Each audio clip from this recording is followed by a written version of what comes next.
7 o'clock in St. Louis. You are listening to The Morning After on 101 ESPN and the TMA YouTube channel. The show presented to you by Brown and Crouppen. Tim McKernan, Doug Vaughn, Martin Kilcoyne with you.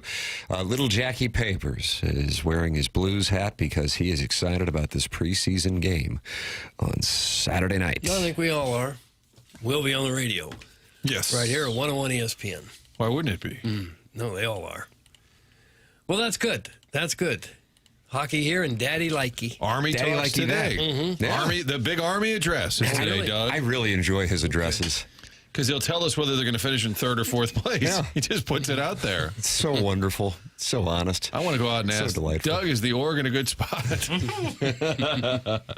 Let's see what we got going on here, Doug. People have already gathered. I mean, a bunch of people have already. That Bridgeton landfill fume huffers in the Michelob Ultra YouTube chat. Martin's going to whine. We could have had 4 more wins instead of Fetty, but do we really want to let Mo get to pat himself on the back for a watered-down wild card? That's what the Bridgeton landfill fume huffer. He's not only directing at you, Martin, about Eric Fetty, but not wanting the Cardinals to get in the playoffs so John Mozeliak could pat himself on the back for the watered-down wild card. That's what they're calling it, the watered-down wild card. All right, well, a couple of things. Get back to huffing. And then the question would be to the audience out there, did you not want the Cardinals to make the playoffs all year because of the Mozeliak situation, the DeWitt's not spending money? And I think we've heard versions of that where people said, yeah, I didn't want them to get in. Or I didn't care. It didn't care. It seemed to be a winning choice. Yeah. But, for example, if you were someone hoping the team would do well, you would look at the Fetty starts. And now you'll look at Palante, who's 2-12 in his last. The Cardinals are 2-12 in his last 14 starts. And he'll start today, Tim, because fingers crossed. Yep. That's the plan. Well, a nice win last night for Michael McGreevy, Doug, and this team is only 4.5 back. Hello, wild card. I just can't quit you. 4.5 back, Daddy Likey. Very muchy. Very muchy. I like that. Right there. I had a cousin who's not a big sports fan text me last night and said, hey, are we still in the playoff picture? And I just did a Frances. I said, no. And then I thought, I better further explain, because they're not big sports fans. No. If there just weren't 6 teams ahead of us in the wild card chase, we'd be right there. Okay. I like that. That isn't a bad take. For the record, the Diamondbacks, game and a half back. They're mounting a Sunday charge of the Mets, who have now won 2 in a row, but that is just 2 of their last 10, but they've come at the right time. The Cardinals taking the Reds back a step with the loss last night for Cincinnati here in St. Louis. And Doug, my Giants have decided to press eject on their pursuit of the wild card, and the Tam Avenue Capital Partners once again are scrambling to try to find a way to get some cash to my friend from Fox High School, who sets up shop under the Arnold Water Tower for payment on Tuesdays right around 2 o'clock is when you can catch me out there, and then I'll hit that Cracker Barrel. Like there's a Cracker Barrel right out there. Exactly right. Yeah, Tim just gave Vice a little tip-off when to be there. That's where it's all going down, 2 o'clock. You'll see me pull up, kind of like Mark Wahlberg in the truck in Boogie Nights. Jackson's nodding and then shaking his head. Jackson's nodding, Doug, and then he's shaking his head. Not the most rewatchable part of that movie. Well, I mean, right there, you're king-shaming people. It's just, he had it all. You know, why do you have to switch up on us? Okay. He had it all. Well, I don't start spend much messing time around at with the wrong people. We had it all just like Bogey and Bacall? Am I correct on that? We had it all. Just like Bogey and McCall. Yeah, I think you're right there. Is that Yacht Rock? Is that Engelbert Humperdinck? Bertie Higgins. Bertie Higgins. Yeah, that's Humperdinck's brother. No, I don't believe they're You guys want a Yacht Rock theme for comeback music? Sure. I wouldn't mind that. I mean, Christopher Cross's Sailing, is that number 1? Ride Like the Wind is underrated because it's... Yeah, is that about the White Horse? I don't know, but it visualizes sailing, doesn't it? Is Kenny Loggins Yacht Rock? Oh, yeah. The Pride of McClure, Michael McDonald, Doug? Yum I will don't be know there. I guess maybe it is. Esteban. It's kind of a broad category. Esteban Yan is Yacht Rock? Esteban, definitely, 2003 with Pedro Borbon Jr. Oh, they did some wonderful work. And they would sweat? Correct. Got it. Okay. I think we've kind of covered Was everything. Tabaka the same time? That was 2001 Martin Friday night game. Lance Berkman, Cardinals playing for the National League Central when it mattered. And unfortunately, he made his first appearance and only appearance of the season in a move that I can recall being in the press box on a Friday night with the game tied and Bernie Miklasz sitting in front of us. And he turns around before he even threw the home run pitch and goes, "Jeff Tabaka?" And then, Doug, off it went. And the Astros would win the National League Central. Cardinals would eventually face the world champion Diamondbacks and lose in 5. Yeah. Your thoughts on the 2001 NLDS? 314-974-0101 is how you can call in. Was it Bud Smith or Dustin Hermanson who got the Game 4 start? God, I don't remember. It was their that. underrated series, however. Great series. We had Kurt Schilling on the program, and he said it's one of his favorite series of his career. Flying under the radar. Kind of like Ray Bork randomly saying from the same year, 5 months earlier, the Blues Avalanche Western Conference Final, one of the best playoff series he was ever a part of. Who knew? It's a 5-game series. I don't know. I can just tell you what these people say. I don't have the answers. Text in 314-399-9646. The text inbox brought to you by Air Comfort Service. Email in themorningafter@InsideSTL.com for our Design Air Heating and Cooling email of the day. That is coming your way at approximately 10:45 on the Stiefel dossier, the morning after at InsideSTL.com. Jackson, we're heading down the stretch now in the month of September, and it's going to be a fun one here down the stretch because some great names are competing. What are the standings as of September 17th, 2025 for the Design Air Heating and Cooling email of the day? Riot's dad Yeah. has 4 wins. Riot's dad's good. Midge has a win, or 2 wins on Midge's Swope's CV. live. Swope has a win. Martin's brother, Bill Grodica? This must have been Martin's brother. Martin. Grammatica. That's The correct. That's not how it's. This is kicking clearly the day I was Gramaticas. out. Ooh, Chairman Kurt taking a hit You out know of what? nowhere. I'm going to step in. That's how the emailer signed their name that day. Wow, fair. so many things going on. That's fair, but when I read it, I hear it's Like there's like 4 bodies under the bus. it doesn't say Grammatica on the it says Grodica, and so when I know Martin Grammatica, but I don't. Like, did he injure himself during a celebration after He a did. game-winning kick? He made a kick, No one's jumped up and fault. down, and blew out his knee. That was his fault. Buck Swope, Grandpa Licks, Dirk 3K, and Misty Pops each have a win apiece. There it is. Diversified leaderboard. Fun. Didn't the Cardinals have a player get hurt in a celebration at home plate after a walk-off? Yeah, Kyle Loesch. He would skip Schumacher. No, this was nothing involving the anus. Clip that off. Martin's head just fell. God, Doug's going blue at 7:08. Yeah, I know. I mean, my kids are listening right now. It's not blue. It's just anatomically correct. Okay, all right. But there was somebody jumping up and down got hurt. I don't remember who that was. No, well, I'm sorry now that I even brought it up. I feel like you're right, but yet it's not clicking. Yeah, I can't recall the name either. Oh, well. I'm over here reading about Jeff Tabaka. Looks like he never pitched again in the big leagues. Really, after that was it. That was it. 2001 Cardinals. He did not pitch in 99 or 2000. He was out injured.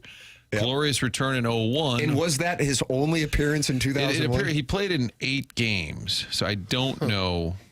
But I think he was like full. playing Pepper before the game. But the only time he pitched was that one appearance versus Lance Berkman. He had promptly 3 2/3 total innings, magic. giving up 3 runs. He rehabbed for 2 years and came back just in time to give up the game-winning home run.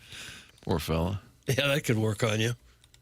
Looks like it was Carlos Martinez, placed on IL after injuring ankle celebrating Cardinals home run. Yeah, that's who it was. There you go. That's about right. But that also could have been from a fight That's the over at brand. Sauget. That's the brand. He said he twisted his ankle on the dugout step. Yeah. Sounds like he tripped over the barbecue pit over in the Penthouse Club. And boy, was that a good burger. Oh, you had some of those? Did you? Oh, God. I don't know what was going on. I'd like to interview that guy. What was the secret to your burgers? Could at it be 3 because you a.m.? were plastered I was and it was gonna say, 4 in the morning? It's probably about 98%. honestly. Time and place. That's about I wouldn't the get the metrics. secret sauce. Yeah, the secret sauce over at the Penthouse Club is choice. Clip that off. Doug, the Michelob Ultra YouTube chat is active, and we love to see it. Michelob Ultra, sponsor of the YouTube chat. 95 calories, 2.6 grams of carbohydrates. Chairman Kurt is actually the most active person in there.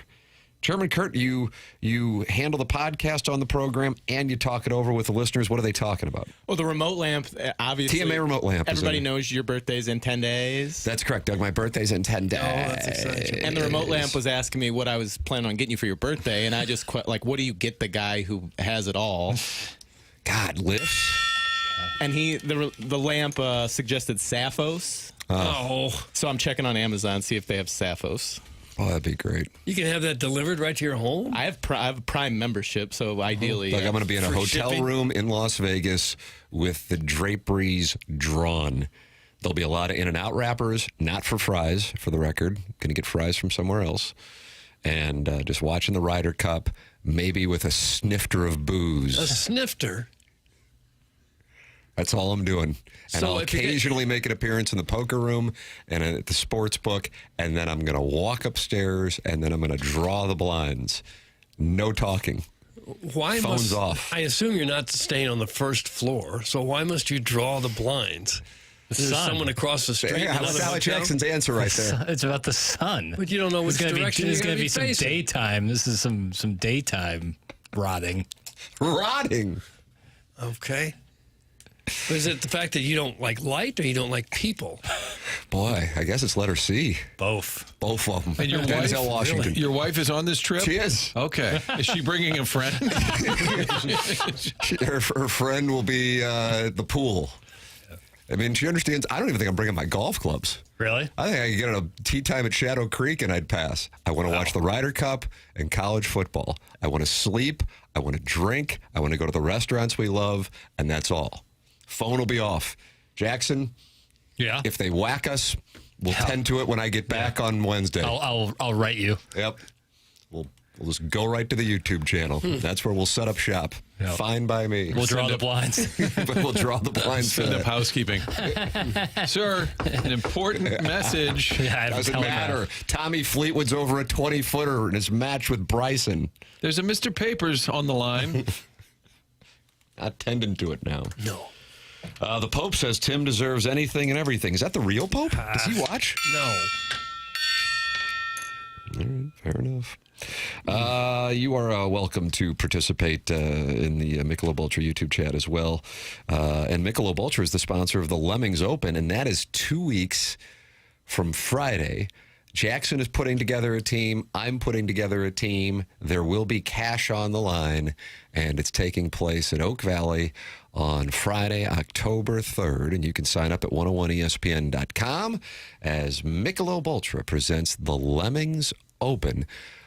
Usually beautiful weather at that time of year. Great golf course. It's where we had the Dotem earlier in the year. And it includes donut drive-in for breakfast, Lion's Choice for lunch, and small sliders Oh. for dinner, and all of your Michelob Ultra. Come on out and enjoy the festivities. Has anybody had small sliders yet? I hear good I have things, not. but I haven't had a A lot chance of talk to about get the Smoss. Smoss, Martin. That's right. Smoss. Special small sauce. I want to try it badly. Looking forward to it. Oh, well, you're going to get to on Friday, October 3rd. So that is the Lemmings Open, and that's presented to you by Michelob Ultra. This program is called The Morning After, and it is presented to you by Brown and Crouppen on 101 ESPN. Jackson has the updated Cardinals series wins record because one is on the line here today, Doesn't brother. matter. 22, 22, and 4. How about that? What else could you ask for? Well, it's a meaningless stat, as it doesn't figure into the standings.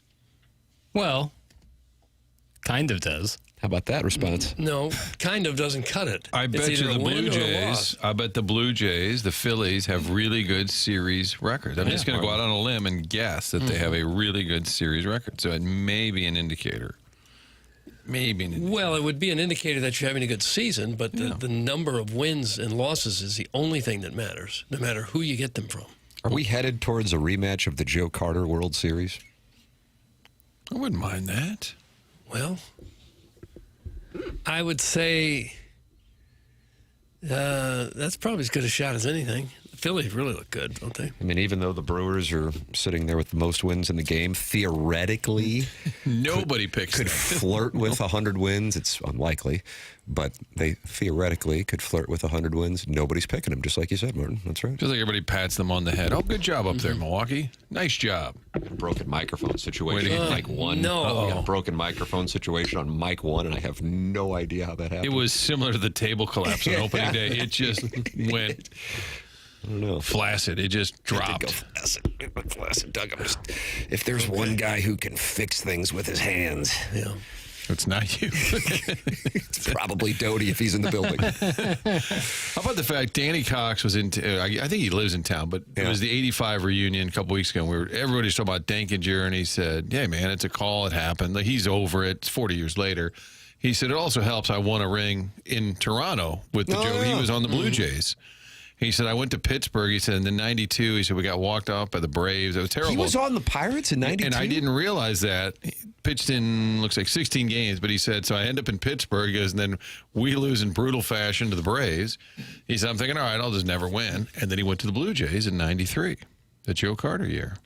Got a Wow, ring. so he got to experience two of the worst beats in postseason history with the Sid Bream. Doug, was that Sid Bream who scored? Slid in home, yeah. It wasn't Yeah. real fast, was he? No. And did that against his former team, the Pirates. And then, of course, Game 6 of the '85 World Series. But then he got to experience one of the signature postseason moments with Joe Carter's walk-off against Mitch Wild Thing Williams. I don't recall why why Danny Cox and the Cardinals parted ways. Was he just a free agent?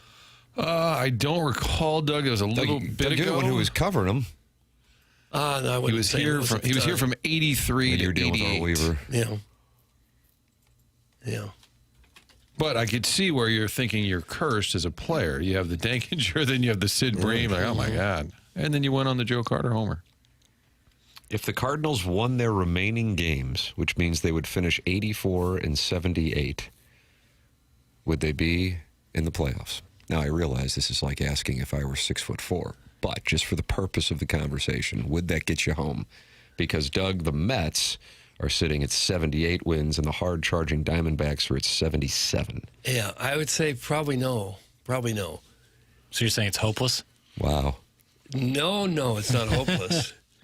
But chances are, if the Mets don't win 6 more games, or they have to win 7 more to knock the Cardinals out.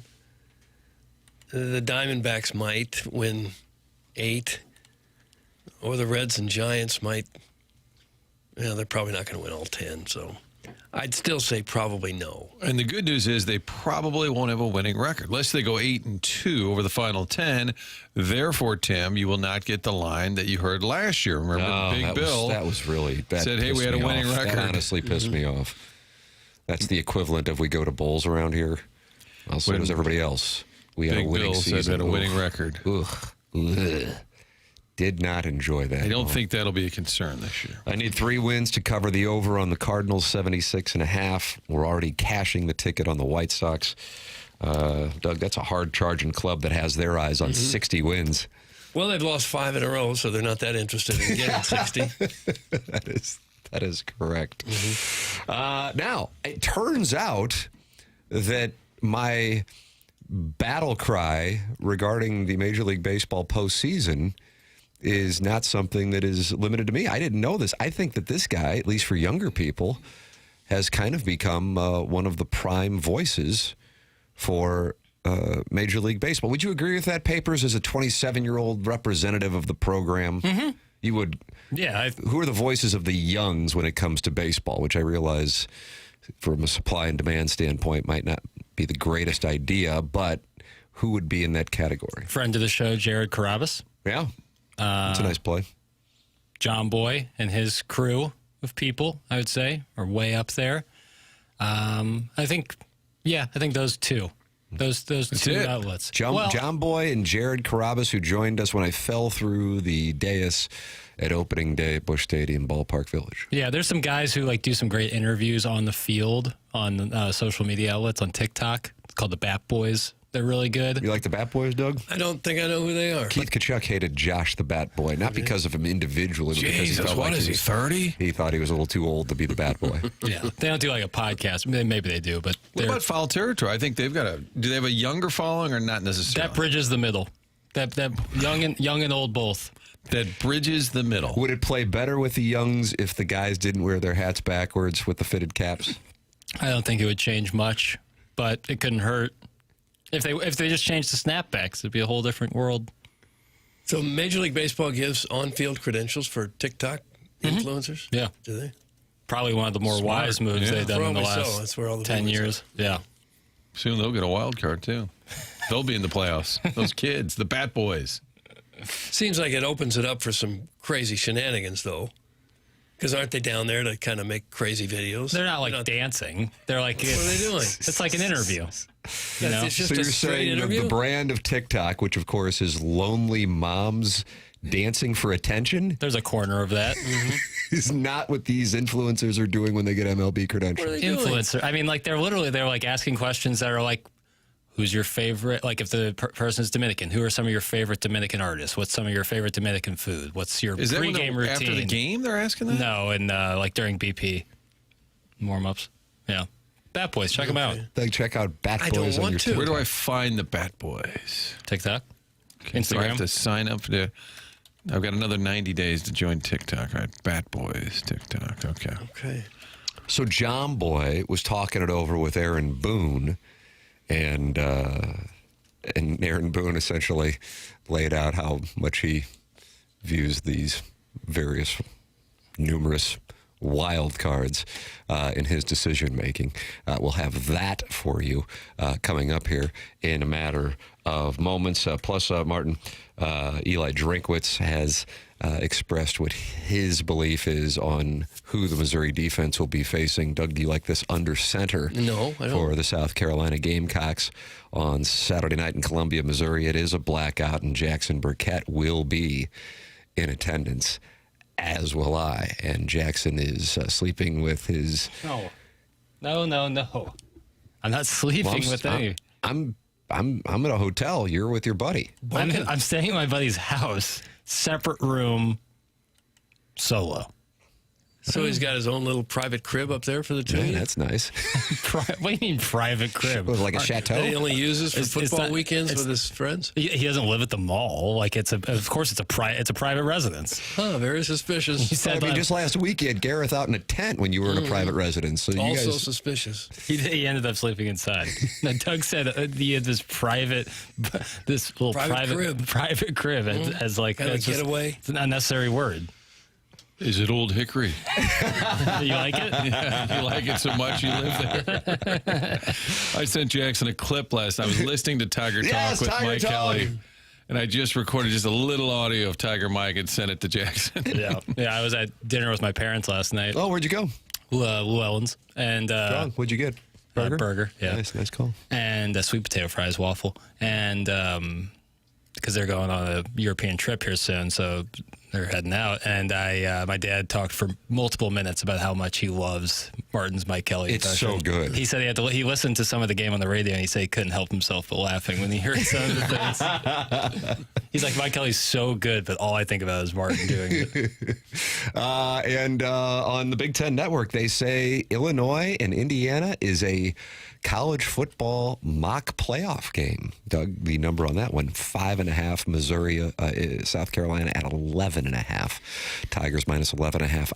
ILL getting 5.5 in Bloomington on Saturday night.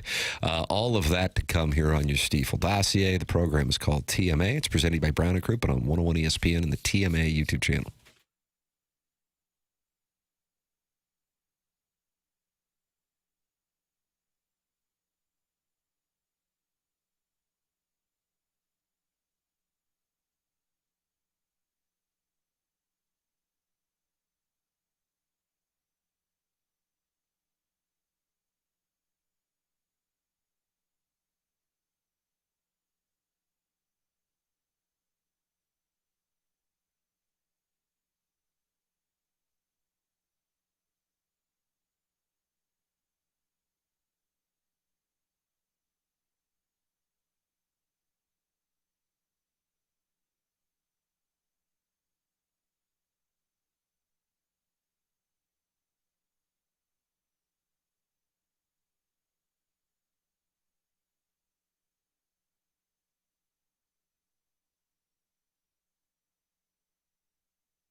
Well, Jackson's going with George Washington on the Mount Rushmore right out of the gate for his Yacht Rock theme.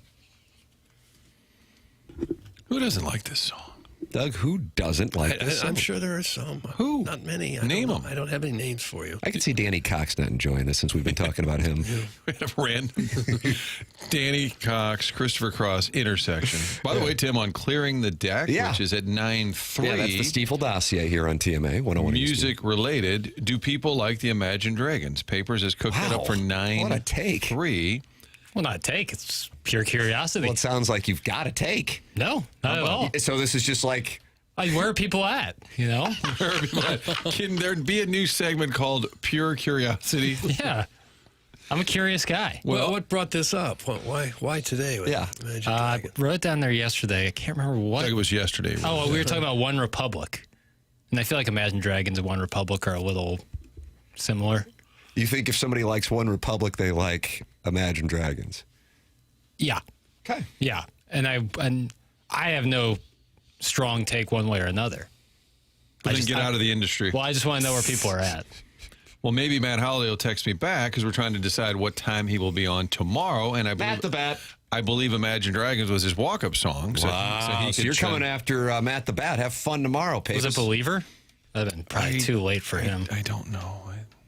Radioactive? I Maybe. think it was Radioactive. Yeah.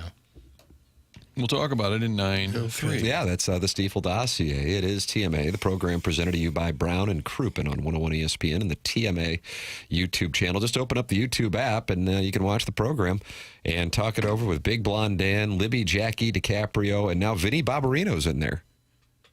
Okay. Hello, and Vinny. he says Christopher Cross is the king of Yacht Rock. Well, I think it could be. There's a lot of guys in that genre. But is he the king? I don't know. He'd be the king. Well, it's just pure curiosity. Okay. On the HBO documentary on Yacht Rock, they said that the pride of McClure, Mike McDonald, is the king of Yacht King Rock. of Yacht Rock. I was kind of surprised by that. Do you think Christopher Cross, if he was a surprise guest, Papers, would there be a second question issue? Boy, I think that would put me and Doug to the test. So who's big Initials for him? C. It C. strikes me as a Troy Gloss 2008 spring training reset moment. Craig Conroy. No. C. You guys want to take C. a guess on the age of Christopher Cross? Oh, gosh. Did you say I have age? to recuse myself since I'm on his Wikipedia page. I'll say Just now 67. seeing a picture of him. Going over. Older than 67? Yep. Feel good about it, too. 74. 74. Yeah, there was an edge in that number. Speaking of which, Riz Stalter and I will be doing the FanDuel Spread Zone following today's program, which will be available for you. Is that on the TMA YouTube channel, Papers? I know it's on the 101 YouTube channel. Yeah, I mean, it's in a playlist on the TMA channel. It's easily accessible if you subscribe to either. Okay, God bless. We are 59% against the spread as a podcast. That's For real. That's stunning. And our locks are 67%, and our college number is 64% against the spread. I'll be honest with you, I wasn't expecting that. So tip of the cap to the boys on the spread zone. But I want to make this clear, just because we're working together on the FanDuel spread zone, that does not diminish the intensity of the radio wars that we are currently conducting. No, I wouldn't think it would. Wow. So that doesn't mean that I like or respect Scott Rizzuto or I like or respect Anthony Stalter. We are at war. Mm-hmm. And there is nothing more important than a radio war, especially when there's two of them going on. We're fighting them on two fronts here, boys. I bet those breaks are awkward. It gets real quiet. Letterman doesn't talk to you, just sits there. It's brutal. It's brutal. All right, I deep tease this. John Boy interviews Aaron Boone. Is this a weekly thing, Papers? It seems like it is. Yeah. Of the Yankees. The Yankees, barring a large surprise, are not going to be winning the American League East. It would have to feature a large collapse by the Blue Jays, who are 5 up on them, and a large winning streak by the Yankees.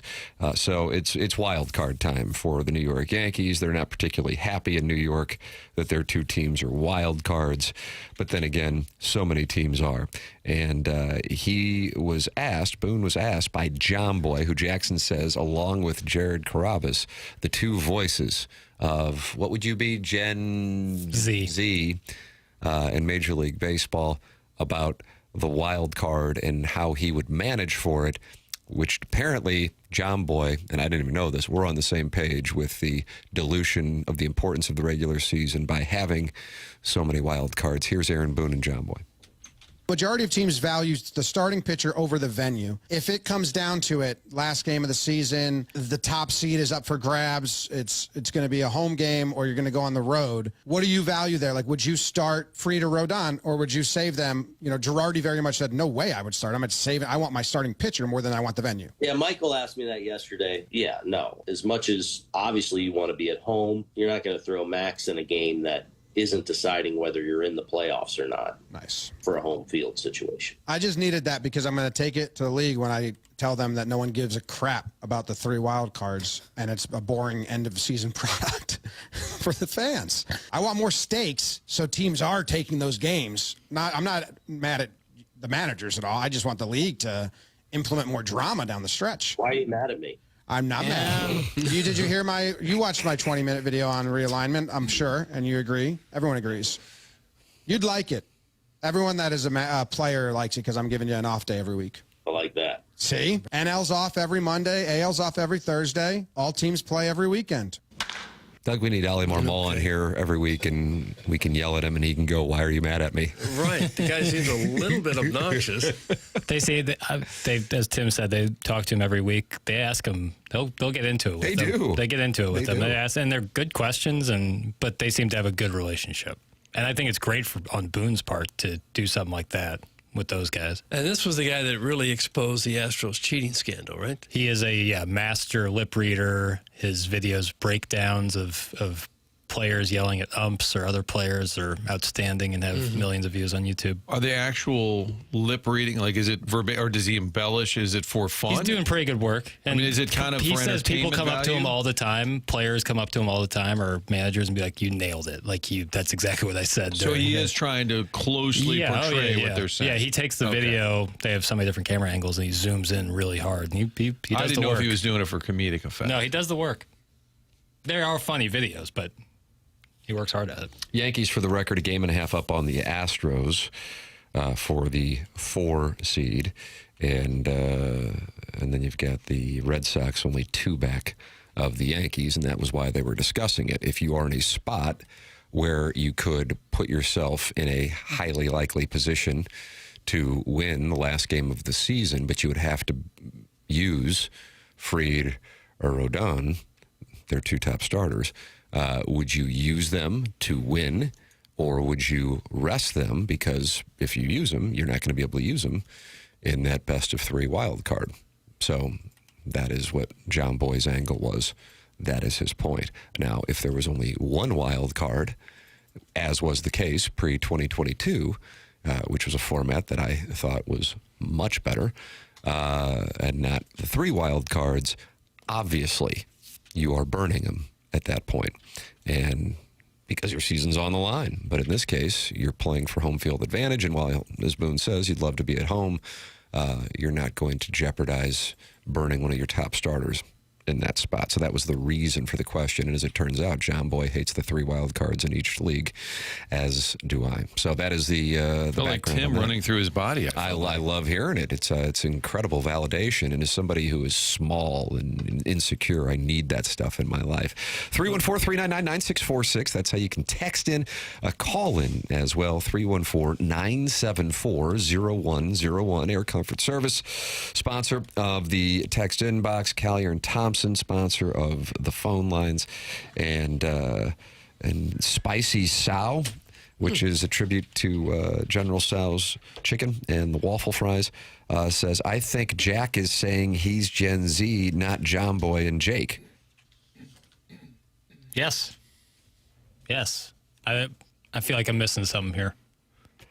So you're Gen Z, but John Boy is not, but he's popular with Gen Z? Yeah, I'd say he's probably in his mid to late 30s. And that would be millennial. I believe so. Okay. But his audience, a bigger section of his audience compared to other people who talk baseball would be Gen Z, I would say. Same with Carabas, who I believe is in his mid-30s as well. Okay, got it. So they may be older, but their audience is younger. Right. Got Bingo, Tim. Clip that up. Nice going, Tim. Thank you. I appreciate that. Tim is right as always. The current MLB playoff format sucks worse than Angel Reese's jumper.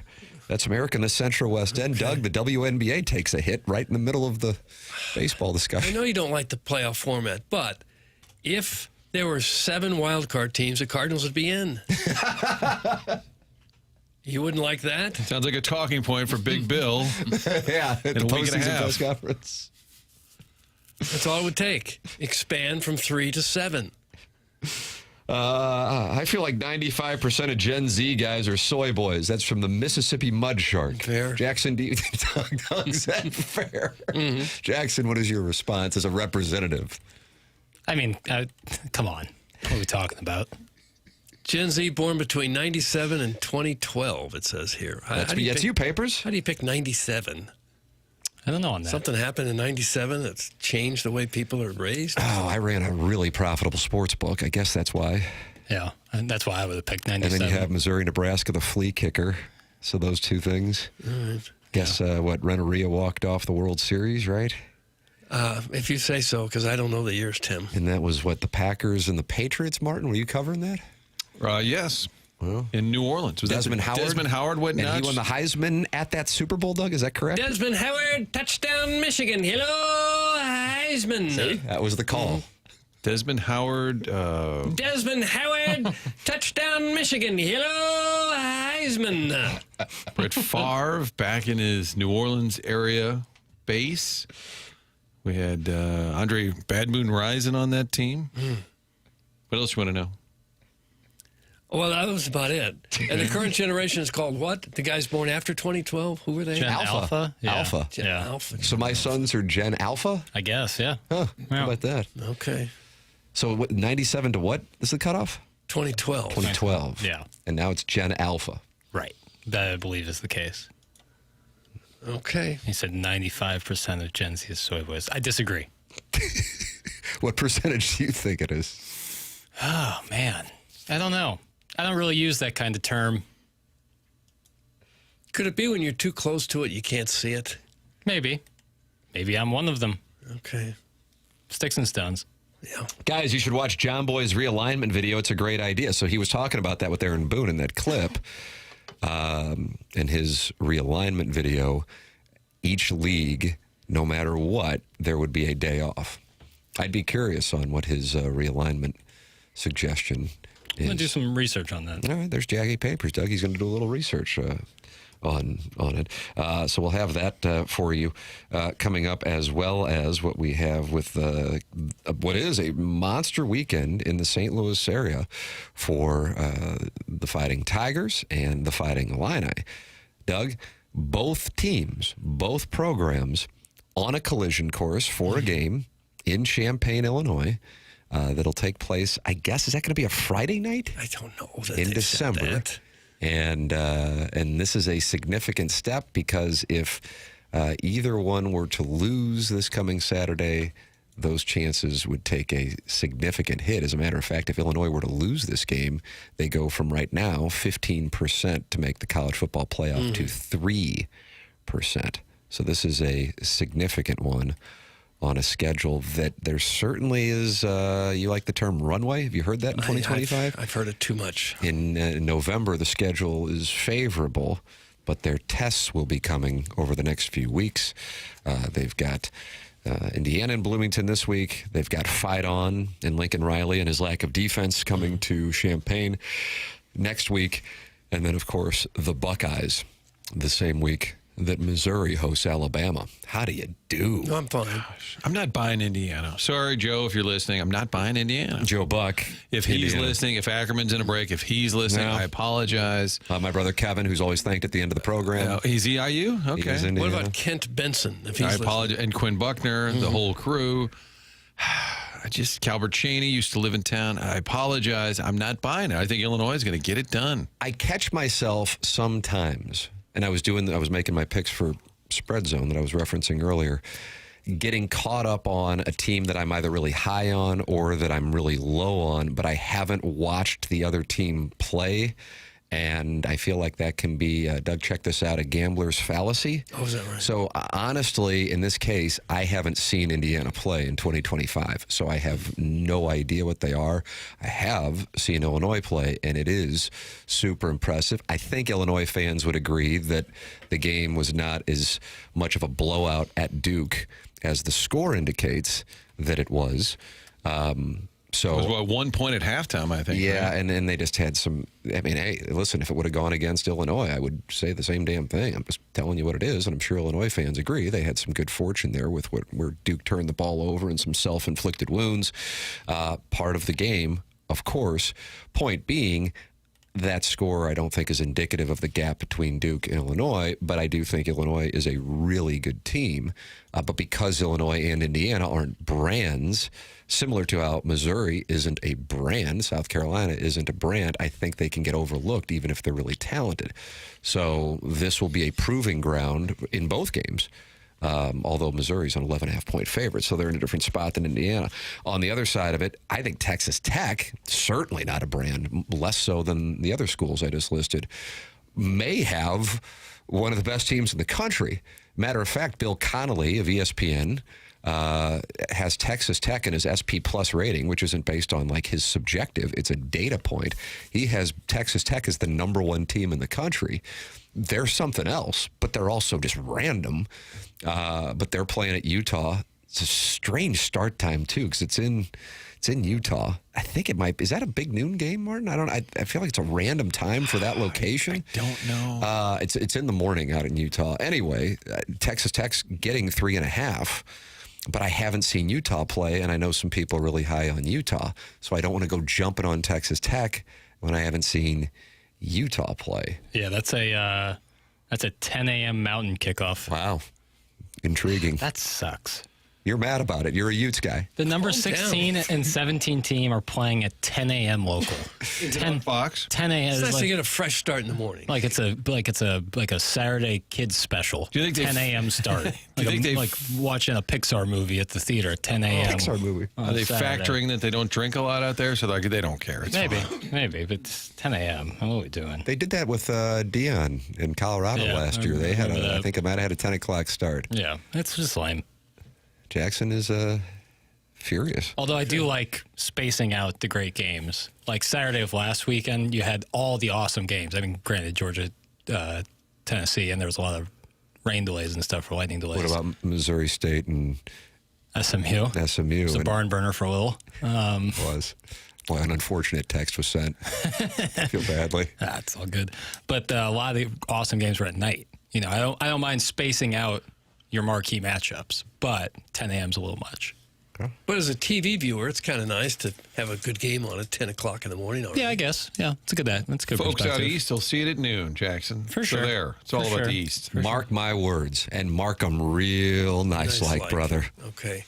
The 11 o'clock start for Missouri, Alabama, which Jackson and I were furious about when it was announced a few months ago, will get even more attention if Missouri is undefeated, which at this point is likely. It doesn't mean it will happen, but the only thing standing in between that being the case when Roll Tide comes to town is beating South Carolina, an 11.5-point underdog.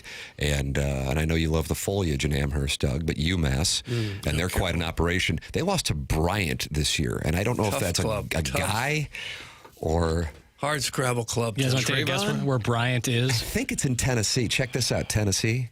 Can we have Tennessee, initials of the Tennessee. state that it's in? That feels right. Tim is incorrect on the That Tennessee. feels Drop wrong. out of that. Initials, please. North Carolina? No. Are they up feels north wrong. too? Do they have It's a, foliage? it's a state with two words. Ohio. Words. Ohio. South Carolina. No. North Carolina. No. New York. Mexico. No. Georgia. New Jersey. No. North Dakota, South Dakota. New Hampshire. Rhode Island. Wow. I would never guess that. Wow, Doug, when Rhode Island and Massachusetts get together, it's a Jim Dandy. Well, either way, the boys from Rhode Island took UMass's measure. Yeah. Point being, it's likely, it doesn't mean that it's a lock, that Missouri is undefeated. And I think there is a chance that Alabama is still sitting on its one loss. I realize they have to host the Georgia Bulldogs. But Georgia was a field goal kick away from not having the equity that they currently have. And then they got Diego Pavia in the rematch. That's in Tuscaloosa before heading to Columbia. And the fact that that'll be an 11 o'clock game, if Missouri is, 5-6-0, and Alabama's sitting there with one loss, and both are probably at that point, one's in the top 10 for sure if Alabama's got one loss, and the other one's lurking there, and that's an 11 o'clock kick, that will get more attention that the SEC did a nice, they just banged them real nice with that. They just got them real, and let us get you. If that were in Tuscaloosa, I guarantee you that's not at 11 o'clock. I guarantee it's not 11 o'clock. If you live on the West Coast, there's a lot of football games that start at 10 in the morning for you. Well, they're delighted that USC and Michigan State this weekend will start at, I think it's 11 o'clock in East Lansing. Yeah, Eastern time. 11 o'clock Eastern. So the boys from Sparty head out to L.A. in the Coliseum, and you love that neighborhood. You think it's beautiful. You're looking at some real estate. And they'll be taking on Fight On at 11 o'clock Michigan State time. But if you live in California or something, you want to watch some of those games, they might come on at 9 in the morning. Wouldn't that be nice to roll out of bed Saturday morning, start watching college football at 9 in the morning? It's a little early. A little early if you're a young tyke. I wasn't getting up at 9 in the morning when I was in my 20s. Yeah, but those West Coast games, the late night West Coast games, great if you're, enjoying yourself on a Saturday evening. Yeah, and you're down a few hundred and you're going, oh, God, I got to bet the over on something while I'm drunk at the bar. Yeah. That's how the great gamblers do it. That's some of the most fun nights of my life. I just soon see the game early in the morning as sit around and wait for them to start. Fair enough. I'm up by 9. Why you guys aren't up by 9? What about game day? Watching game day? You don't like watching game day? Well, I do, but I'd rather watch a game. Yeah, me too. One of the Illini keys against Duke wasn't just receiving the gifts from Duke, but also capitalizing on them. Similar to when Kai receives all of me, he gets really vivid. That's from the recovering alcoholic from Belleville. I'm going to go ahead and suspend him. Recovering alcoholic, for your words, you've been suspended. Wow. Suspended a period of 2 days' time, and your name, as we speak, is going into the suspension log. And didn't want to have to do this. I am hitting you with a 10% tariff. Oh, no. Mm-hmm. 10%. You know he is a sponsor. It can be increased. Because he's a sponsor, I'll reduce that to 9%. Look at that. It's a 9% 10% tariff. discount on tariffs. This guy's got a hard stance. Recovering alky. I'm just going to write recovering alky. According to who? Arch? Arch said that to you? No. It's one of the great exchanges. Duke lost to Tulane last week. Got to tell you something, though. I know they're not a household name, Doug, but Tulane, how do you do? Yeah, roll wave. I don't know. Coach is still pissed about the uniforms. I like that. Yeah. Right. It's giving them an edge. Tulane will be put to the test this weekend. They got to deal with Hottie Toddy. Lane Kiffin also bitches about the schedule that Ole Miss gets. He goes, yeah, not a night game, huh? Not this week, but last year he was like, in LSU, let me guess what time they're playing night. Yeah, Doug, there's a little something that goes on. Drinkwitz mentioned it yesterday. He said, did he really? No, Yeah, he I said, have the audio. He said we've got a night game, and he said we don't get too many of these. He goes, a lot less than everybody else gets in our.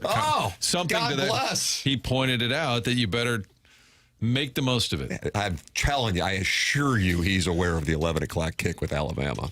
That popped up on the radar. It's not a coincidence. Let me hear this. I think as you elevate your program, we talk about being 1-0 every week and the importance of a nameless, faceless opponent. And last week I think the focus was not to allow our opponent to dictate our preparation or performance, and I thought our guys really responded to that. Our guys understand the significance of playing in the SEC. They understand that the level of competition raises, the importance of all the little things rises. They understand the importance of being 1-0, this week. I don't really think we have to hammer that or say that. I think that's been the enhanced growth of the program over the last 3 years. It's a SEC night game. We've only had 3 since 2021, while others in the league have had way more than that. It's an awesome opportunity for us to take advantage of that. But the reality of it is the separations in the preparation you put in this week, and the most important thing we can control is have Toughness Tuesday, not trying to play on emotions on Saturday. Toughness Tuesday. We had a tough Tuesday. Separation, not preparation, or something like that. 3 since 2021 is shocking. 3 conference games at night. Is that what he was saying? Yeah, I think, and name them. Florida. I know one of them was Georgia. Georgia 3 years ago. Florida 2 years ago. Oklahoma last year. I think that's it. I think you're right. Yeah. And Now- I respect that he didn't go on and on about it, but just kind of pointed it out. Because you earn those spots. Right. Go out you and earn play those well. spots. If Yep. you play well, you get them. But what my contention is, and I feel very strongly about it, is that the SEC will do what it can when it has a blue blood and they're going into an Ole Miss, Missouri level program, which is the second tier at this moment. I don't even think Missouri fans would disagree with that. I'd realize the 10-win thing is significant, but relative to those programs, it would be beneath that with regard to championships, that you got to earn your way in there. But if you're going to one of those second-tier programs and you're a blue blood, they try to get them at the very least during the day, and if not, they'll do the 11 o'clock kick. And that is not a coincidence. It is a friendlier set of circumstances when you have the 11 o'clock kick versus the nighttime. It's kind of what we just saw Florida deal with at LSU. As Scott Van Pelt says, it's the voodoo of the venue. Doug, listen to this again. Okay. It's the voodoo of the venue. You got a Saturday night in Baton Rouge, good luck. Yeah. You know? So, hey, show out this Saturday. That's why Jackson's going to sleep with his buddy to make sure that he can be down there on Saturday night. Well, they do still have 3 games to play against ranked opponents where game time has not yet been established. Auburn, Vanderbilt, Texas A&M. And one of those are a home game. Yeah, only the A&M. That might be a likely night game. I'm not Just throwing keep winning. A&M yet. Just keep That's winning. right. You keep winning, Martin. You got to earn it. But when you have an opportunity against the big boys, you got to beat the big boys. And And South show Carolina up. would not fall into the category, and show up. Oh, I imagine it's going to be a pony of an atmosphere. It's going to be loud. Yeah. You going to get all lit up on boat drinks? I'll probably be, in a pretty good spot. You sure you'll go to the game and not just stay in this little cottage with your friend? The plan is to go to the game. Crib. Okay. Overlooking the You'll Missouri leave River. the crib. The leaves are starting to turn, Bill. Let's stay in. Oh, I hope that's never been said Oh, if I had a nickel before a Missouri football game. against UMass, maybe. Yeah, I'd understand that one. Hey, Brown and Crouppen is the presenting sponsor of this program. I told Terry Crouppen, I'm following your lead on this one, 314-222-2222. That is the phone number, and then brownandcrouppen.com. Brown and Crouppen is part of the St. Louis community, founded in the St. Louis community. After an accident, money can be tight. That is why they offer so much for free. First call, it's free. First consultation with Brown and Crouppen, it's free. Stuck at home or the hospital, they will come to you for free. At Brown and Crouppen, you pay nothing up front. They don't get paid unless you get paid.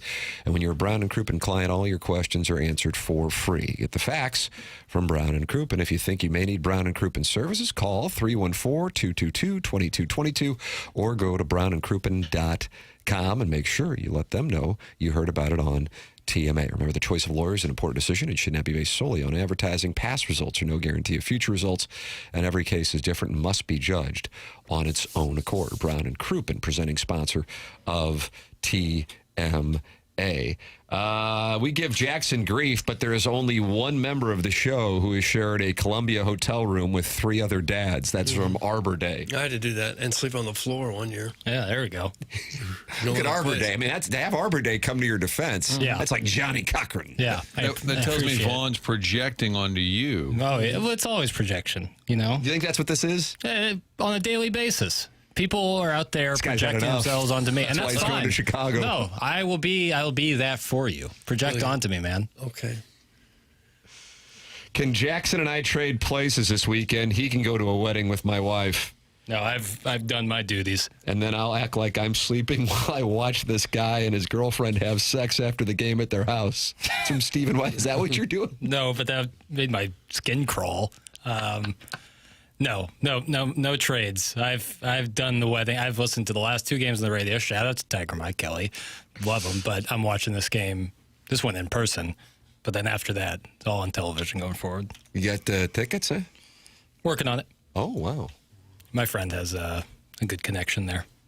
Man, it must be nice to be old money. What do you think that's like, Doug? I don't know. The whole Ledoux thing. Yeah. Private cabins. Only Columbia. something most can dream about. I can't imagine. Sorry if I missed the beginning of this conversation, but isn't homecoming going to be a 6:30 p.m. start? Dear Lord, that's going to be a long day tailgating. I'll probably miss a damn game. M-I-Z, that's from the 314. The conversation that Eli Drinkwitz was having was about conference games. UMass, while playing a lot of SEC teams, is not an SEC school. But maybe with expansion, they can get there. When you play those type of opponents, you can just move the game around. Let's play it at noon. All right, well, no, 3, back to 3. No, play it at 6. That's how the Louisiana game was. Gabe said Drinkwitz decided they needed to move it up earlier, and he said, I don't know if Louisiana had much to say in response. They just kind of took the deal. They could have played overnight. Find out the results in the morning. If Mizzou beats South Carolina, perfect and luxurious, Timmy boy, can you please invite me to the college football championship with your front row tickets? That's from Hooterville Regional's chief berating officer. Doug, you've encountered that person. I don't know. I guess I probably have. I was berating my television against the South Carolina in the Louisiana game. Remember, I asked how am I going to watch this game on TV? ESPN Plus, I fought it and fought it and fought it. Oh, no. It was on ESPN Plus. I thought I got that. I clicked on it and said, okay, Disney wants $29.95 a month. I'm not giving it to you. Then it said, okay, it's on SEC Plus. Okay, I have that. I clicked on it and said, click OK right here, and the game will come on. I clicked it and said nothing. Nothing! The game had already started. And then like 20 minutes into the game, it came on. What am I supposed to do with that? Suck it, Doug. Stop it, Edmonds. I'm not going to pay Disney $29 a month to watch the game. And the SEC Plus network didn't have it on until the game was like 20 minutes old. Sounds like you're not a true son. Shut up, Ravioli Head. Well, you can imagine how upset I was. Well, I didn't handle it well. I don't understand. You're subscriber to ESPN, right? I have ESPN, Right. sure. Yeah, I have it with my cable. There are so many damn games. I don't know if there's a game like Missouri State and SMU. I realize it's SMU, but that was on television, albeit from the Gallagher-Iba camera angle. Oh, really? Oh, wow. Yeah, sometimes. That put me to the test. The UMass game last year was at an interesting angle. Well, they were playing at Kirkwood High School. I know, it was like on the sideline. I was like, what's going on that far sideline?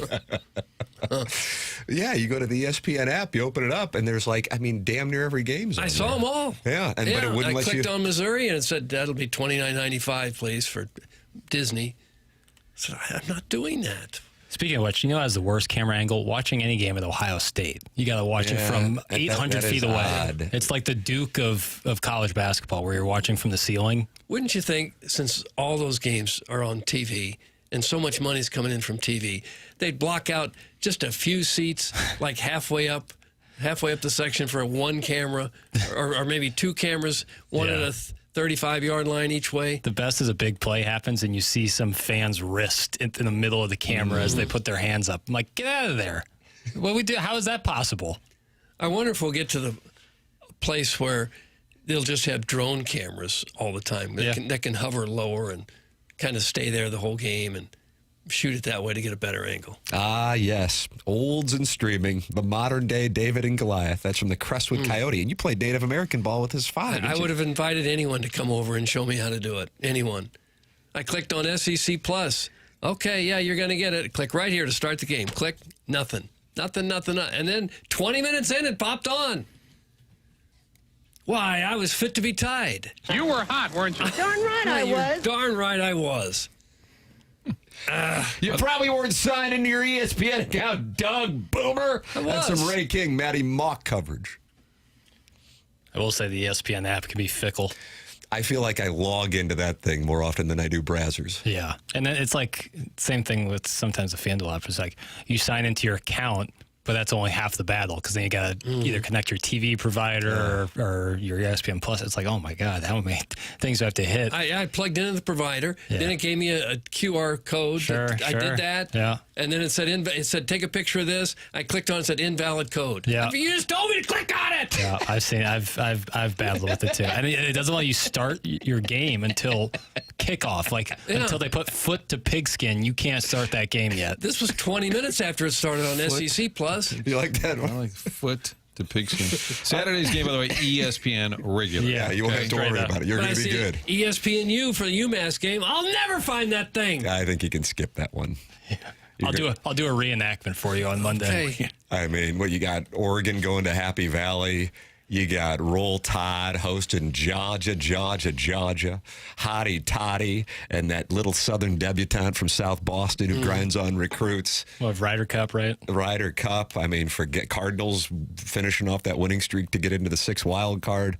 You can skip the foliage showdown. Well, I don't need to look at leaves. I'd rather watch the game. I love the new Stuff That Bothers Doug segment. It's like having breakfast at the Gatesworth. Stop it, you grump! Oh. It's from Arbor Day. You grump. I've never seen this side of you, Doug.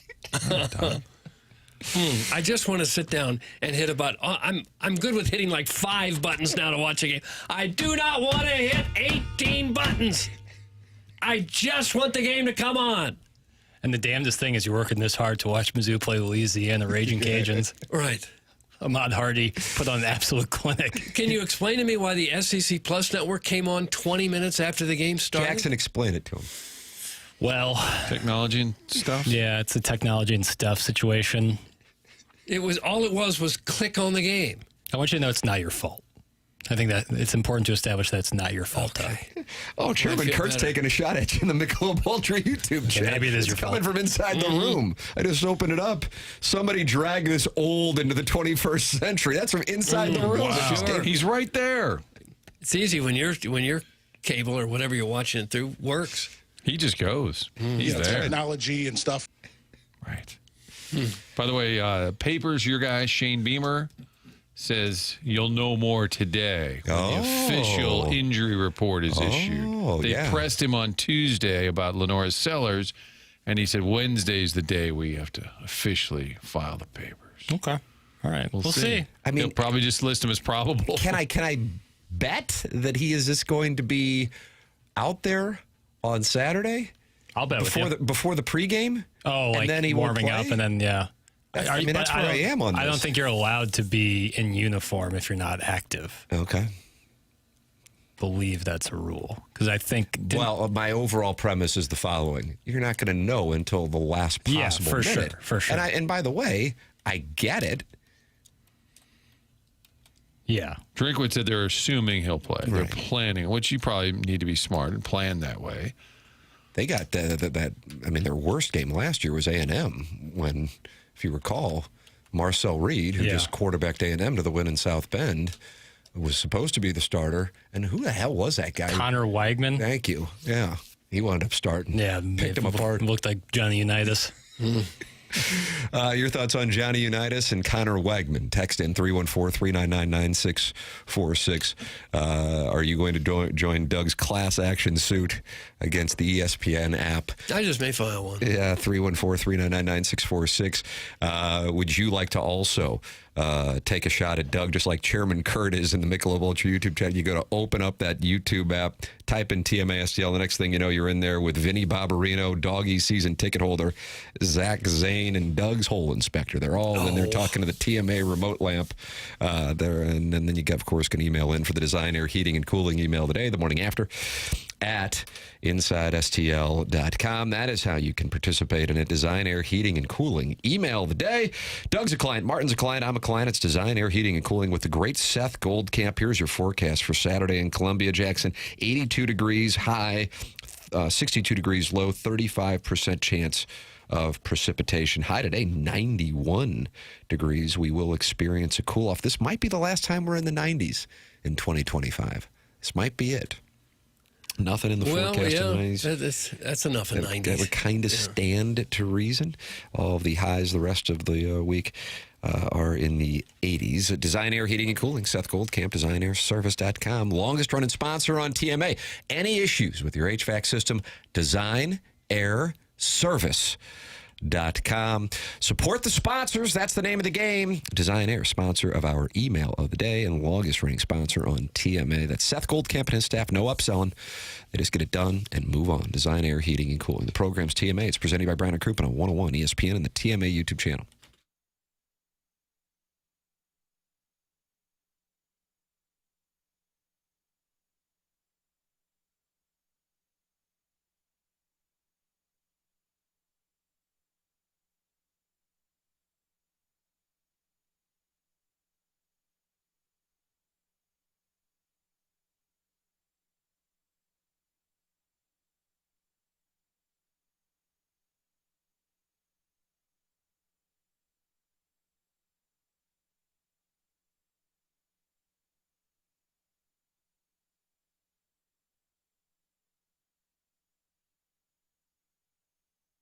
In the market for a new car, doesn't matter what your situation or your circumstance, the Auto Loan Pro is going to get you into that new vehicle. They'll do it little to no money down, best rates available, and they can do that because Auto Loan Pro works with over 50 different lenders. Making that large purchase with financing can get complicated, especially if there's been a hiccup or two. Auto Loan Pro helps you get back on track. So think about this.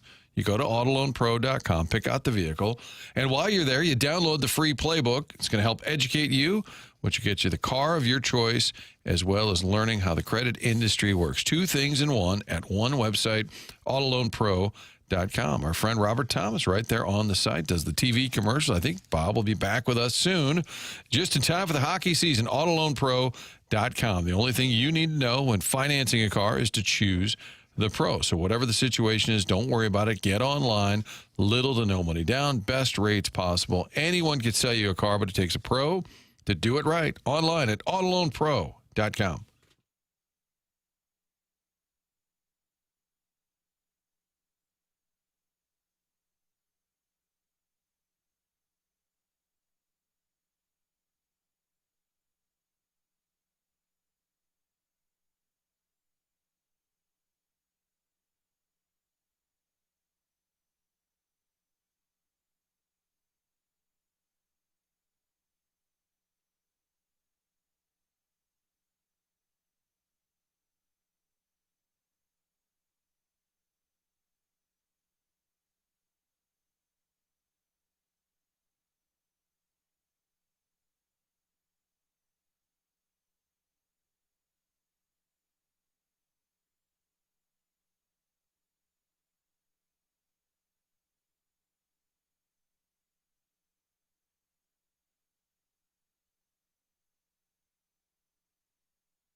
This is Jackson with a Sports Center update driven by Johnny Londoff Chevrolet and Johnny Londoff Autoplex. Cardinals pick up a win last night. Back in action today against the Cincinnati Reds. 12:15 first pitch. Andre Palante on the mound for the Cardinals. That was another Sports Center update driven by Johnny Londoff Chevrolet and Johnny Londoff Autoplex. See them at londoff.com. Chevy, together we drive. Are you kidding me?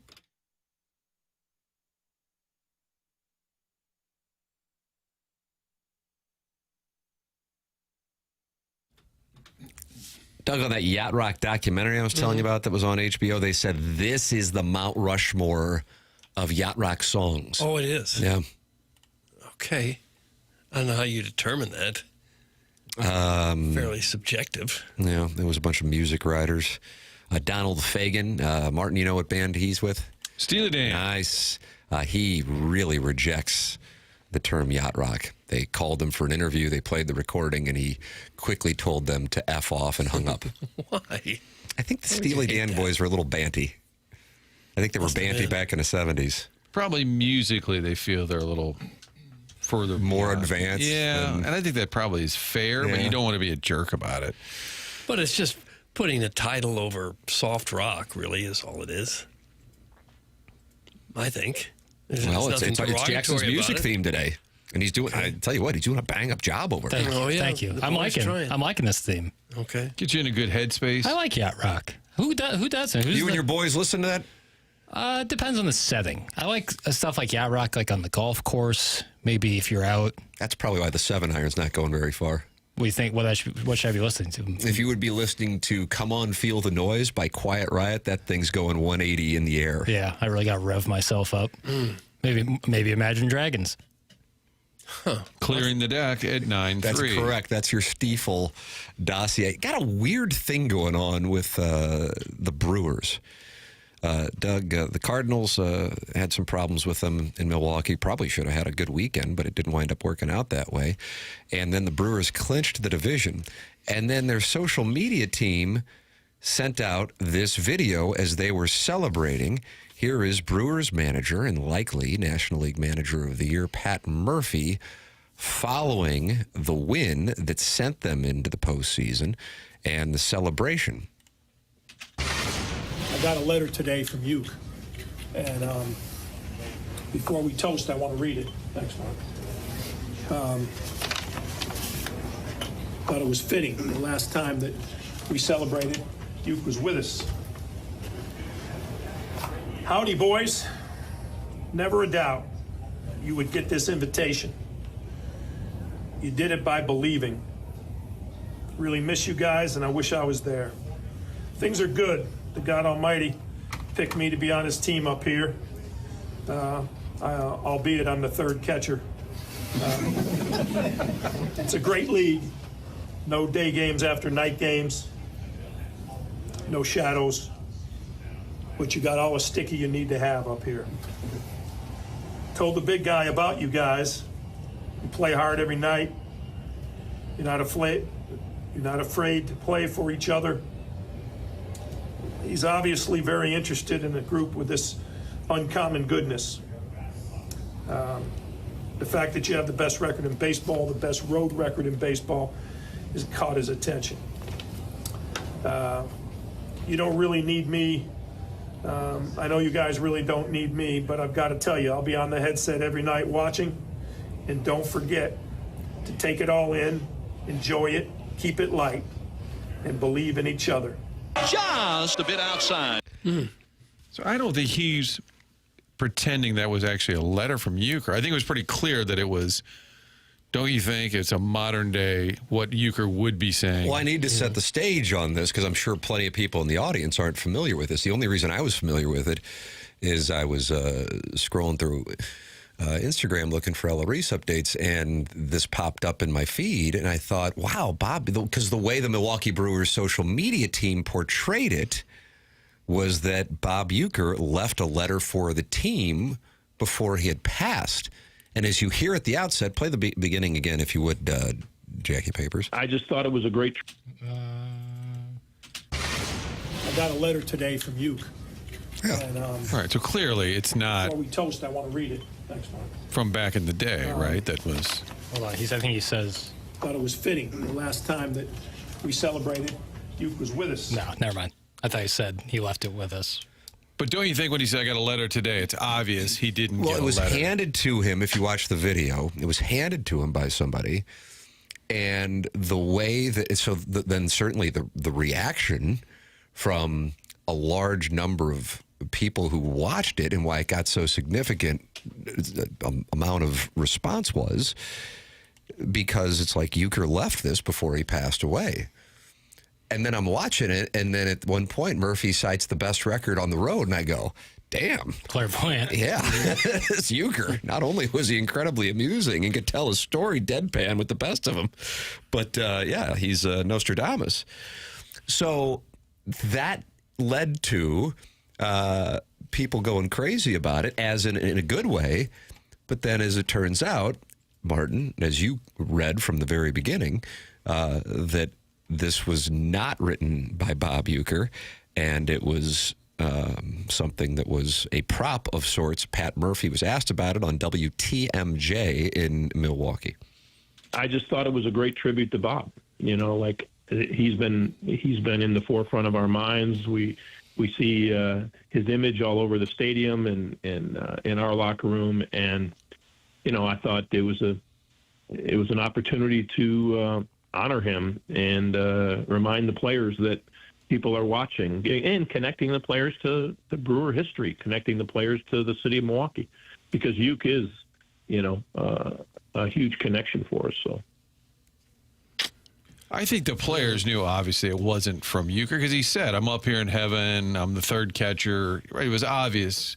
Would he write him a letter from heaven? I think it was misrepresented on social media, reading the letter. If you see that headline, like, wow, that's pretty cool. The Brewers tweet says, a must watch, and says, Pat Murphy read an emotional letter from Bob Uecker as the Brewers celebrated clinching the postseason. I have an issue with that. I know pure nonsense. No, that I'm saying is the issue. I don't think Pat Murphy was trying to fool anybody. For sure. The players in the room get it, that it's not really from Bob Uecker when he says, I'm up here in heaven, guys. Yeah, it's like fan fiction. Jackson, will you accept this analogy?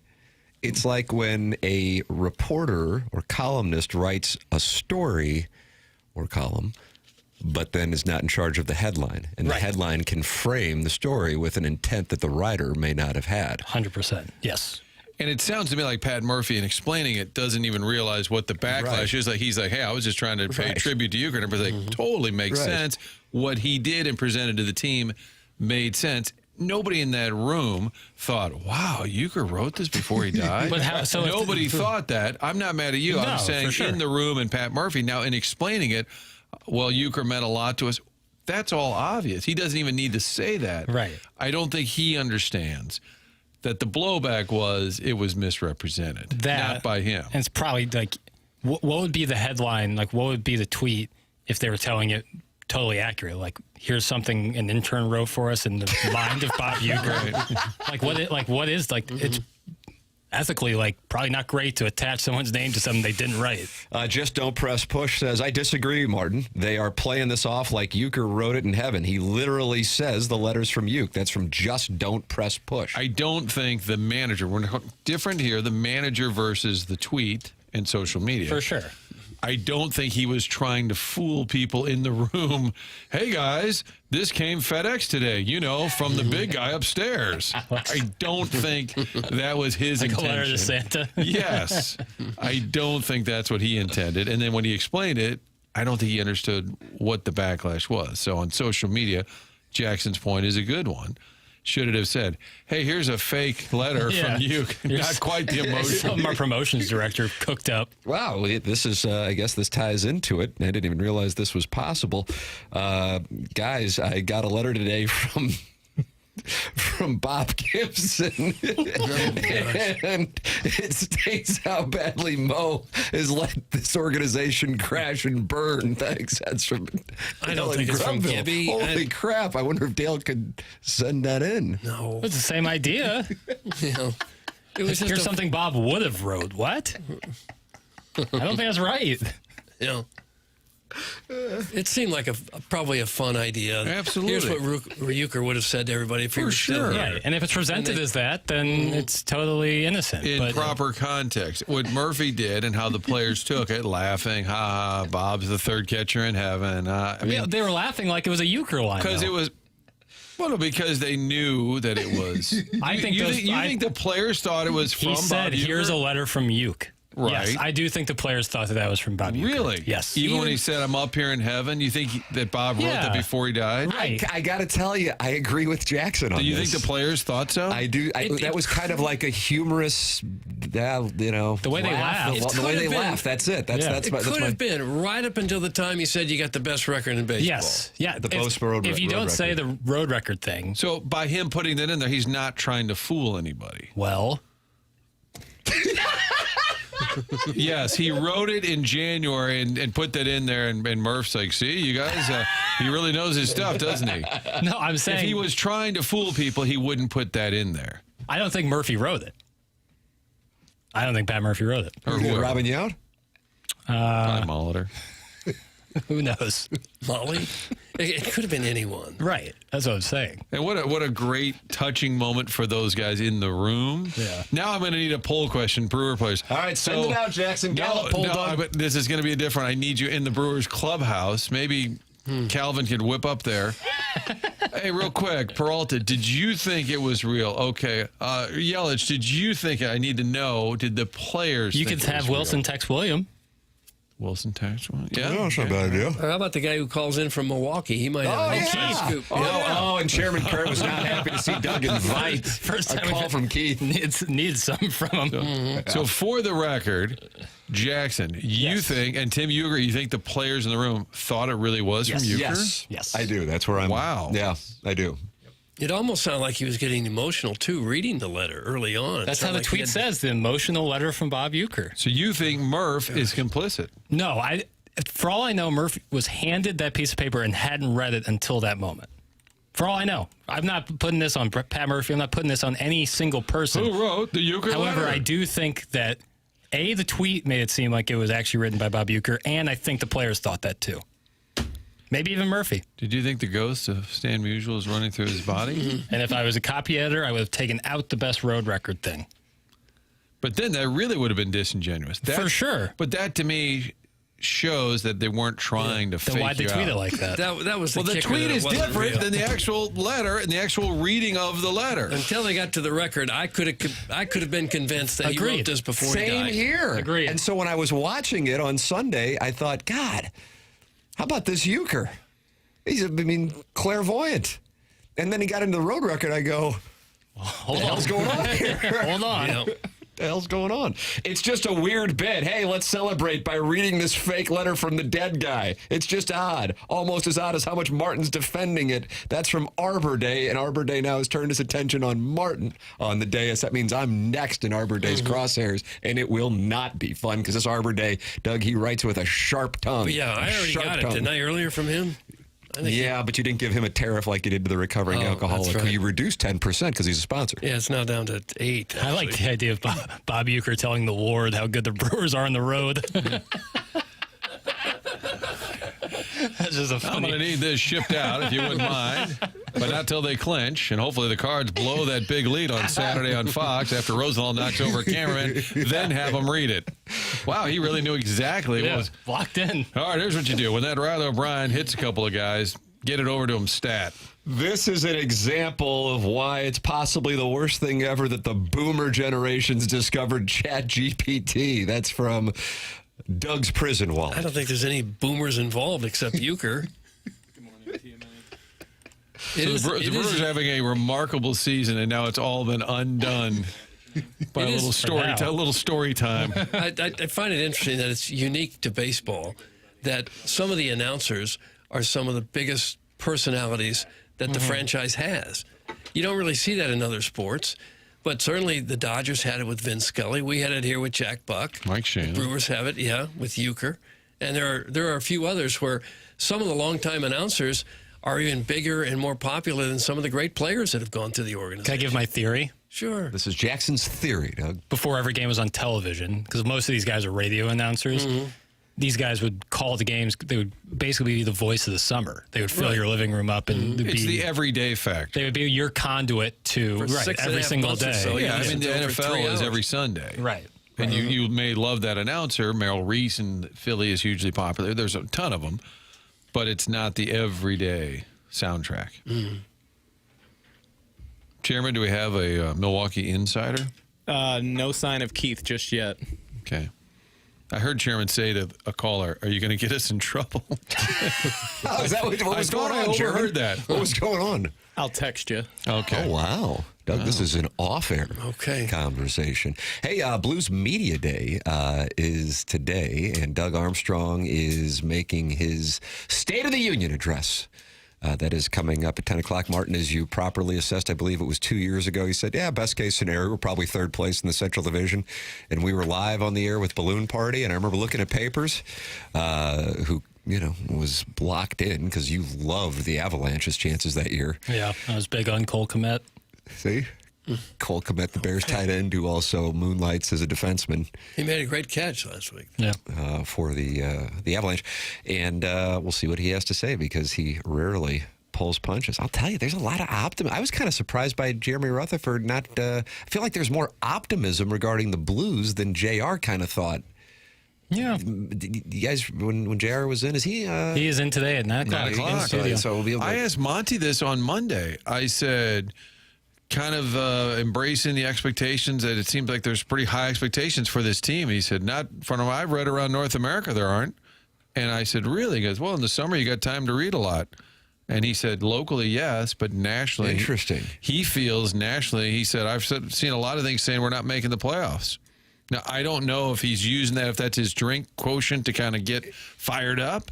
I don't think that's not the his gig MO, there. yeah. I don't think that's the gig there. He just I said he didn't... Drinkwitz isn't, as you know. I mean, Kirby Smart's like the poster boy for the disrespect thing. Yeah. Alabama, nobody picked us.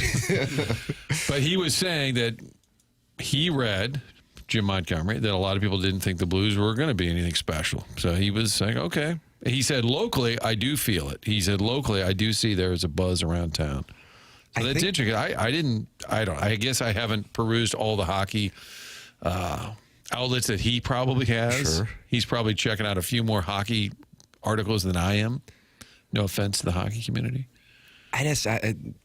Dare I say, Doug, and I don't know, you're welcome to slap me around, whether that be here or elsewhere at a motel. What? But here's my wide delta for the Blues that can impact things materially. You want to take a guess who I'm going to say, Jackson? Half listening. That's fair. Question on again. the Blues roster, who's going to affect things? Two players who could be huge for them, but if they don't necessarily develop/evolve into what I think fans' expectations locally may be for them, that might explain why nationally and around North America they're not getting. Let's write these down. Let's write. This is my play on it. Anybody want to talk? How about This is Snuggerud? You've already gotten one. You've already Mayu. gotten one. Yes. All right. We're on. Wow. I kind of thought I was out in the young guys, kind of unproven. Yes. I mean, if Mayu is, I think, what Armstrong thinks he is, or has the potential to be, and you put him, you may have exactly what you needed. And then Snuggerud, the guy that we got to see locally, and when he wasn't being chased around by, who was that guy with the Jets? Stanley? Holy Logan? crap. Did you Logan call Stanley? that? Wow, that was paying 300 to 1 that papers would have rattled that off. Yeah, I have his This face. guy's Peter Puck this year, Doug. I have his face on a dartboard. You wanted a piece of him. Yeah. That was such an odd thing. But anyway. He's 6'7". He was picking on. He's like, he little didn't catch Jimmy these balls Snuggerud. over here. That if those guys, I mean, I'm going, and I think maybe that's what Blues fans are going, yeah, I think that this team's got. So, yeah, locally, the expectations are super high. Maybe that's why JR wasn't necessarily on it. But anyway, Jeremy Rutherford's coming up here. 9 o'clock, Design, Air, Heating, and Cooling email of the day. That's at 10:45. The program is called TMA, and it is presented to you by Brown and Crouppen on 101 ESPN and the TMA STL YouTube channel.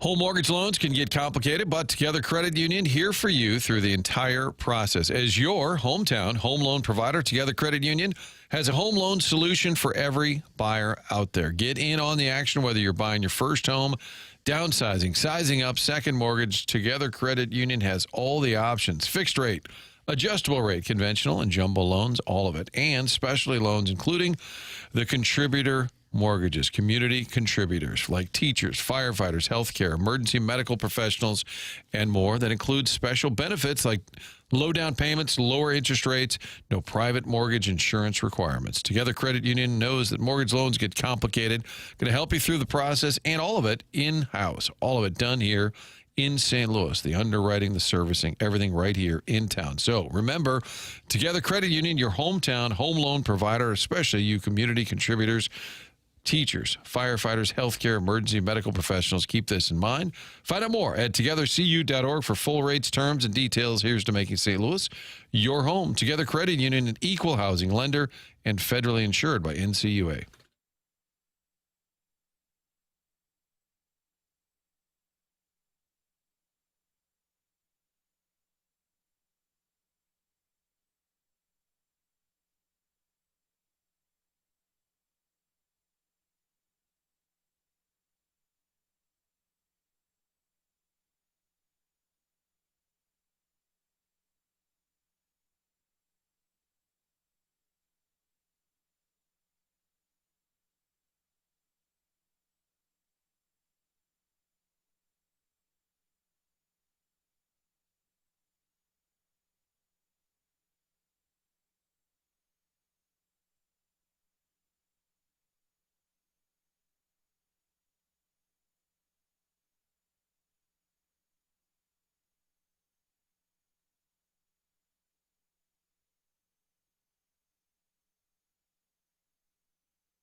Doug, what do you think is more of a Yacht Rock song, Toto's Rosanna or Toto's Africa? Go.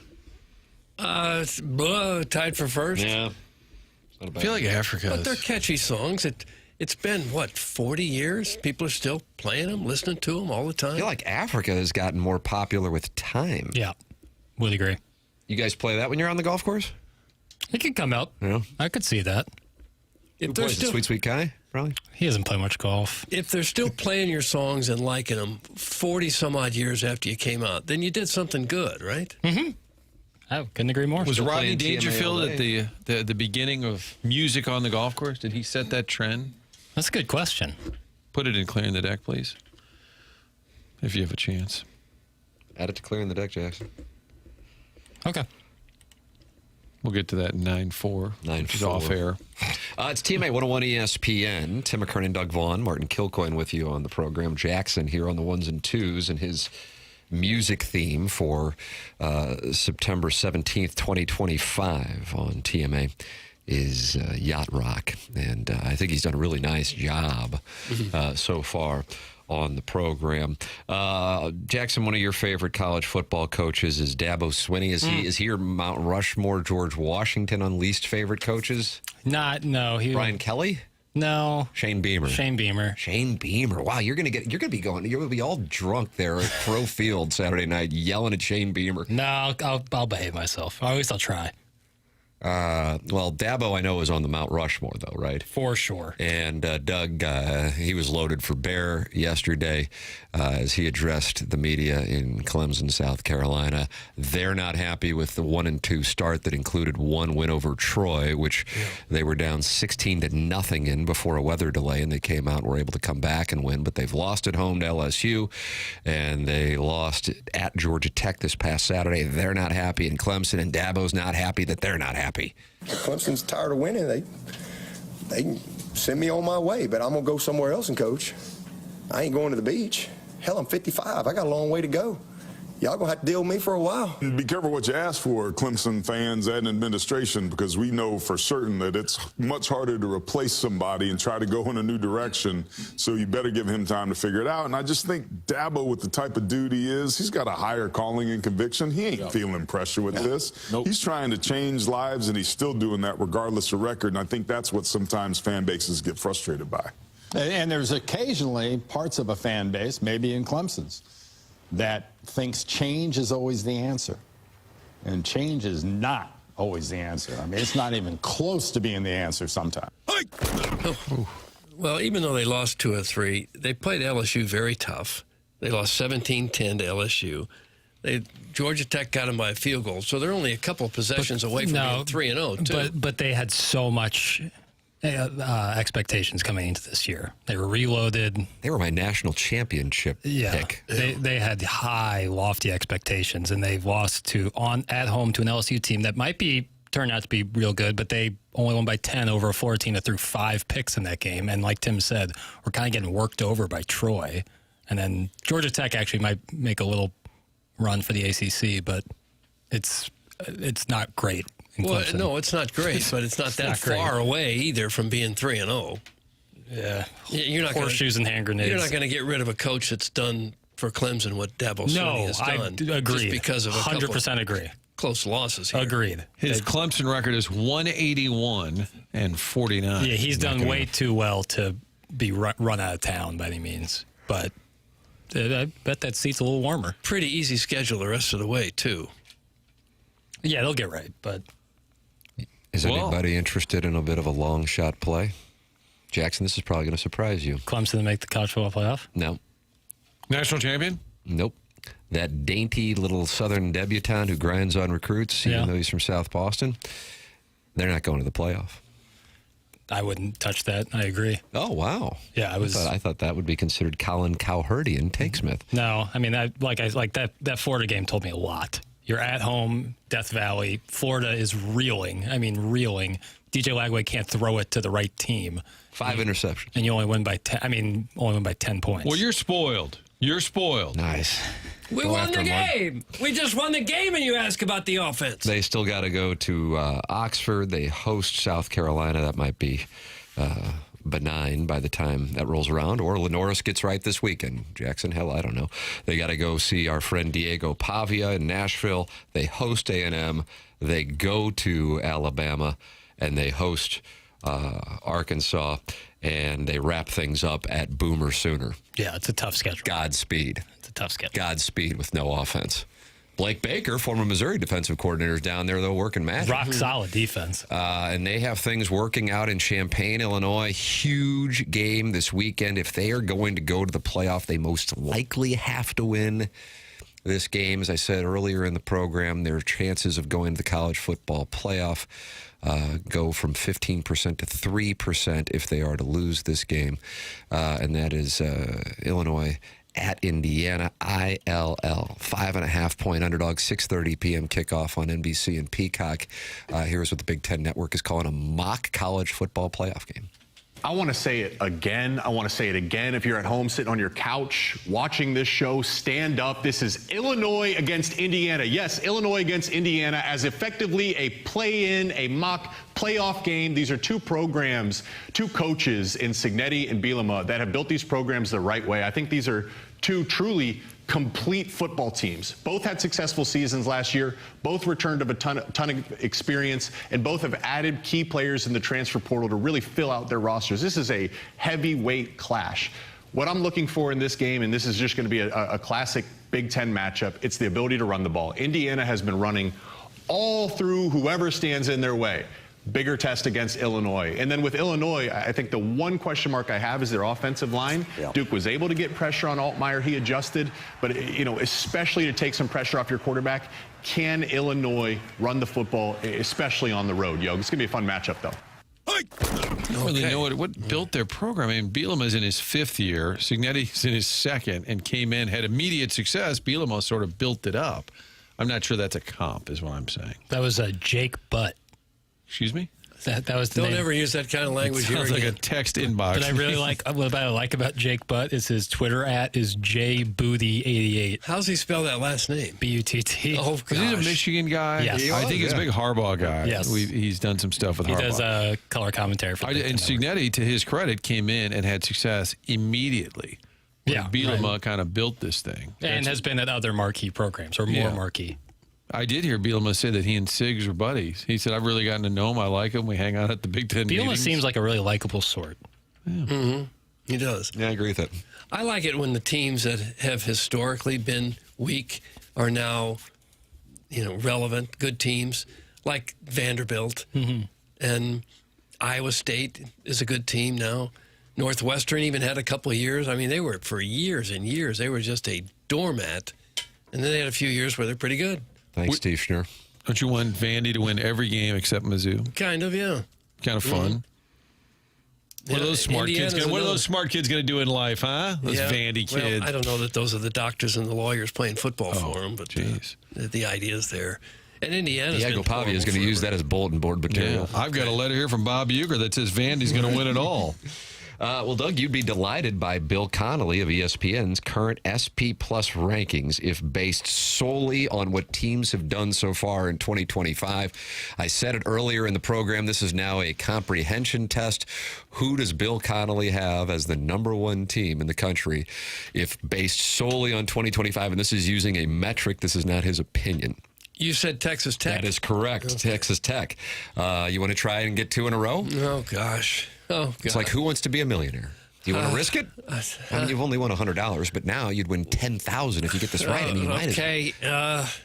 How about Ohio State? No. No, that was pretty stupid of me. I know. Well, I mean, they're not in the top 15.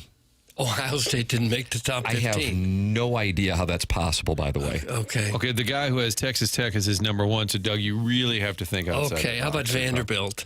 No, they're not in the top 15. No, that was stupid of me. Oregon. I picked them to win. I need time away. I don't really know why. Can I have initials, please? Oh, that would be Oshawa? Where do they play? Texas. Oregon? Yes. Oh, see, that was easy. Okay. Then Penn State. I think I could give you 10 guesses, and you wouldn't get 4. Okay, first letter, please. B. B. Baldwin? Bryant? They did beat UMass. I know. The Bulldogs. B. Burrows? No. John Burrows. Oh, we're talking college. That's right. Bryn Mawr? Bryn Smith was with the Cardinals. Was that 91? He had a perfect game, but it was only 5 innings. Rod Brindamore. He made my highest coaches list. Was it 1990? I don't know the years, Tim. Let's get past that. I don't know the years. B. You said, I think the letter you said was B? Yep. Baylor? Nope. No. Baylor, of course, lost at home to Wobwood. Okay, BYU. BYU, yes. Is that it? BYU number boogie and the Michigan Wolverines. And then Hale State and Stingray are 5th boogie and the Michigan Wolverines. And then Hale State and Stingray are 15. No Ohio State, no Texas, no Roll Tide. Okay. Nebraska's getting 2.5 at home. Yeah. Oh, sounds like Paper's about to make a play. Interesting. What is he basing this honestly. on? SP Plus. And what's SP Plus? His rankings? Sunscreen. He's doing this I based on 50. sunscreen ratings? Doug, do you like a The program? palest team. A program that was once prominent and then gets knocked backwards and then rises back. Like, do you want Nebraska to? Do you feel better if they're good at football, or do you want to keep them down? No, I'd feel better if they're good. Okay. I don't mind the tradition. I like that too. I just like to see the teams that were doormats for decades rise up and have their For day. sure. Well, then you must enjoy Beau Pribula and Ahmad Hardy sitting in the front row of the Downtown Athletic Club in Manhattan on the second Saturday of December, fighting it out for the Heisman Trophy this coming. Who's more likely between the two of them to get it? I would guess the quarterback. However, each of the last, is it 4 decades? When the year ends with 5, a running back has won the Heisman Trophy. Okay. Reggie Bush, 05. Nice. Who 15 was it? Henry? 15? Nice. No, was nice. it? Heater. And then Hardy. There you go. Beau Pribula was on SportsCenter last night. 95 Eddie George? Sounds right. 94, 95. That could be it. Archie Griffin? 75? 75? Probably. Yeah. And who was 85? O.J. Simpson, 65? Ooh. Well, who would have been 85? Tony Dorsett? Bo Jackson-ish. It was Dorsett. No, it had to be Bo Jackson. Bo Jackson. So that is accurate? Okay. We named him? Wow.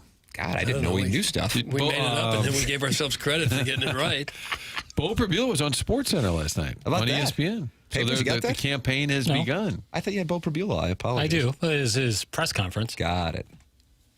I'm just saying, in terms of national hype, that helps. You know the last running back to win Heisman? Oh, can we have initials, please? You already said his name. Derrick Henry. Yeah. Okay. That was easy. Since we just mentioned him. 85 was Bo Jackson. 95 was Eddie George.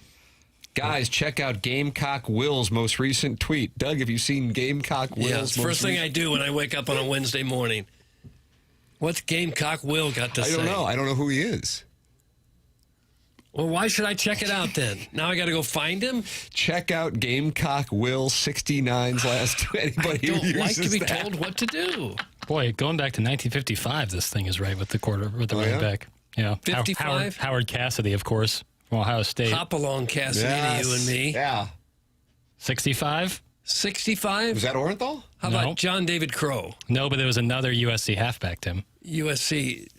Mike O.J. Garrett. Simpson. Mike Garrett is correct. Oh, nice. Simpson was a little Future later. AD of USC. Simpson was 68. Okay.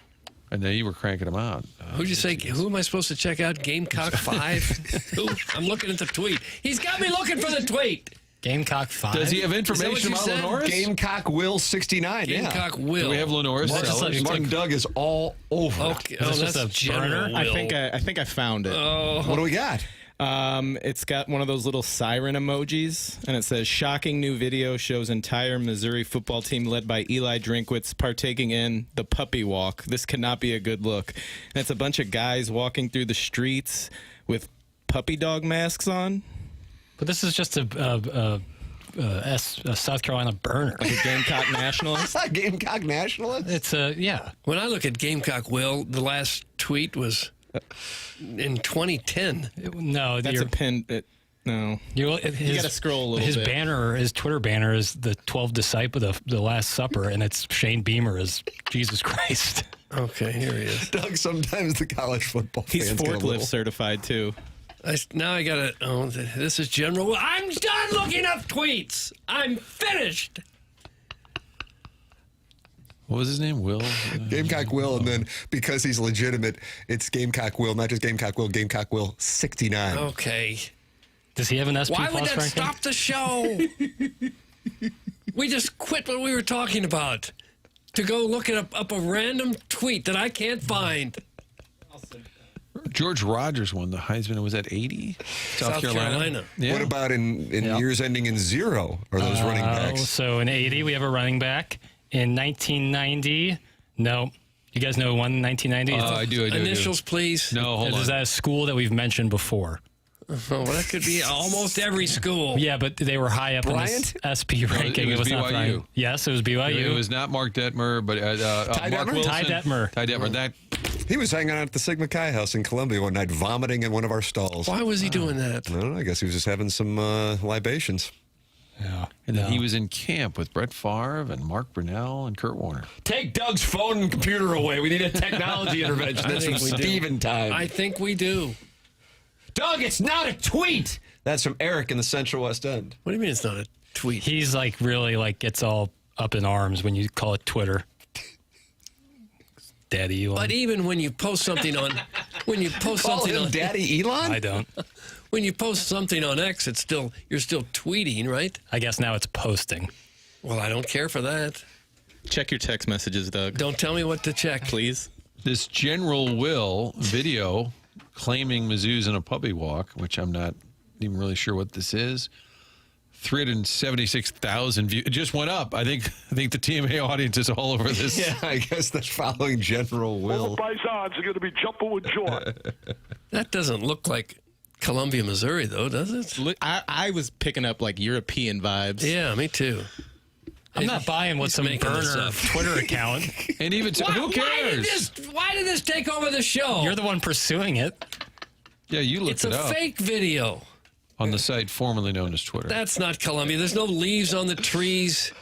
See, you're obsessed with this foliage thing in UMass. Well, we got to know focus on South Carolina first. In September in Columbia, Missouri, you got leaves on trees. I don't think Take off that shirt, you hear? What is a dog walk?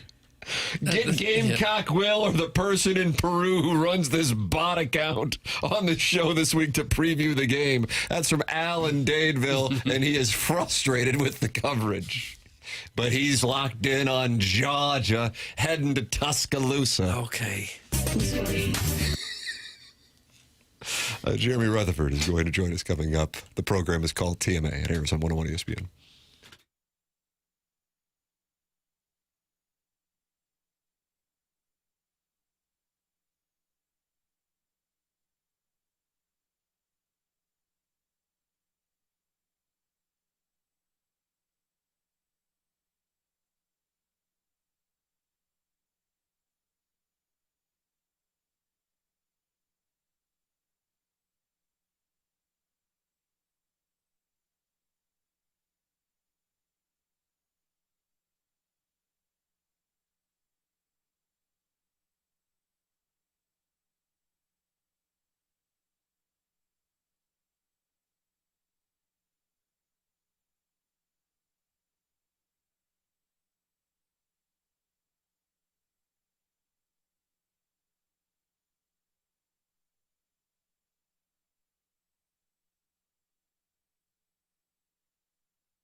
CMA 101 ESPN. Mark Hanna, Evergreen Wealth Strategies, sponsor of our 9 o'clock hour here on the program. And he's also sponsor of our in-studio guest every Wednesday, the great Jeremy Rutherford. Morning, JR. Morning, JR. Question for you guys. So he's got a notepad today. He does. He brought a notepad to handle the two-part questions, which you can text in at 314-399-9646. He's en route to the Blues Media Day, which gets going at 10 o'clock with Doug Armstrong's State of the Union address. What question do you have for us? Well, I have a question for you guys. You know how when there's a car accident, you decide who's responsible? So I drove off the road today, so I might be the one who's responsible. But Jackson was the one who blurted out Stanley and knew the guy for the Winnipeg. So whose fault? He said it. You were so stunned by hearing that Jackson knew the name of the bully who pushed around little Jimmy Snuggerud in the playoffs, and he named Logan Stanley, that you drove off the road in Jefferson County? Yes, I was on the way here. Wow. Just shy of 141 and 55. My goodness. There's some, So if you drive off the road in Jefferson County, does anyone notice? I mean, no, I'm just saying. I mean, stuff happens. I did see a couch on the shoulder one time. I was going to take a picture and make that the cover of the coffee table book one day. Is that just something that falls out of the back of a pickup and they don't bother to go back and pick it up? I think they just don't have the gas to get to the dump, so they say, hey, there's a shoulder. Might as well just push it off the back of the truck there. Have you started the book? have we made progress on this book? It's all in my head, Marty. Okay. 100 Things to Do in Jefferson County Before You Die. Kind of like the idea. I'd invest. I think it is a lovely coffee table book. JR takes two-part questions here on the program, 314-399-9646. You clearly were listening when papers busted out the Logan Stanley 300-1 play on that. I don't know, I gather you may have heard me say my two players that I think are the reason for the delta on the Blues and maybe the perception locally versus nationally. Would you agree, though, that locally fans have, I don't want to say super high because I'm coloring the question, but high expectations, and they may be higher than what the expectations are around the league for the team? Yeah, I don't know that that's any different than any other year. Locally, it's usually the expectations are pretty high. And I think with Jim Montgomery coming back for his first full year, and then with some additions that they've made, the expectations pretty high. Snuggerud coming in, can he score 30-plus goals? So, and then nationally, I mentioned this the other day on BK and Ferrario. I think Dom's going to come out with his prediction here in a couple weeks for the Blues, and he told me the other night at the athletic meeting that he's got him at about 91.5, and that's right there on the verge of missing or barely making that's the sweet playoffs. spot. Yeah, kind of sweet spot. So I think that nationally probably not as high on the Blues as we are locally, and I feel like I've said a few times in the past couple weeks when I've been asked that question is that I think they're a wild card team who can contend for third place in the Central. Now, can they win the division? Can they finish second in the division? They can, but I don't think at this point in September you go into camp saying that they're definitely better than Colorado, Dallas, or even Winnipeg at this point until they show it. We've had a few people texting in that one of the reasons they think that there is so much anticipation for the Blues and therefore expectation is because if you are not a Missouri football fan, Chiefs football fan, Illinois football fan, you haven't really had anything to emotionally invest in because the Cardinals have been what they've been. It's 100% correct. And Tim, I hear that exact thing everywhere I go in St. Louis. We'll go back to Jeffco this morning. Went in there to get my energy drink, and give Sherry a shout out. Sherry, Doug. Sherry at On the Run said, I'm ready for something different. Please bring on this Blues season. And that could have been an invite into her chambers. Already been to the chambers, but no. Wow. Oh, my For you. Sporting out there, Doug. You might start looking at real estate. Knock that off the things to do in Jefferson County. That's one less thing to do. That was number 14, yeah. So, heard that a lot so far this early season. I think expectations are high also because Winnipeg was a really good team last year, and it felt like the Blues were better than them in the playoffs, had them beat, let it go. And had they won that series, who knows how far they would have gone. There's some of that thinking. So I think a lot of Blues fans think maybe they were a better team than how it all ended last year. Yeah, and I think that's fair. I mean, if somebody's listening and they say, wait a minute, you just said that they might not be as good as Winnipeg when they could have beat them last year in the playoffs. Very fair. All I'm saying is you got to recreate that. Everything starts over, including for Winnipeg, but also for the Blues. You got some new players coming in. Where do they fit in? And also, the players on the Blues that are aging, can they still bring it this year like they did in the second half of last year? So fair question, but I think if you look at everything on a whole, the Blues still have to prove that. What are Sherry's hours? Yeah, Doug wants to see Sherry as well. Like every day? Was her grandma Miss Sherry?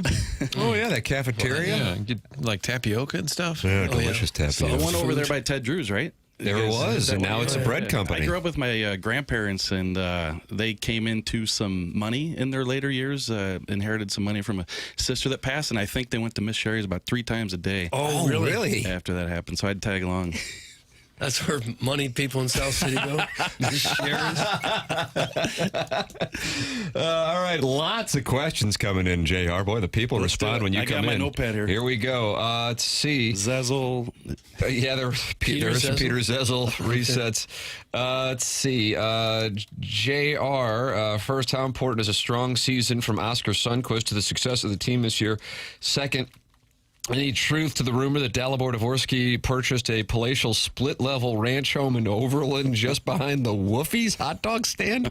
That's from Manupol eligible. I don't know if you can comment on the location of the players' I can't say residencies. Where that Sharon and Clayton kind of handles that for us. But, what do you got on Sonny? Yeah, Sundquist, I think he comes into this season. It's that second year of that contract, and he has a spot on the team, I believe. But we saw in the past couple of years that he's slowed down a bit because of the injuries, and now the Blues have brought in some wingers and some extra help this year with guys like Bukestad. And does he get pushed down to the fourth line? Does he get pushed into the press box? I think that's going to be one of the battles in camp. And yeah, so Dvorsky did pick up a split-level house, but he might split time between Springfield and St. Louis. So I don't know how much time he'll be spending in St. Louis. Split level's tough because you got to decide as soon as you walk in, am I going upstairs? Am I going downstairs? Yeah.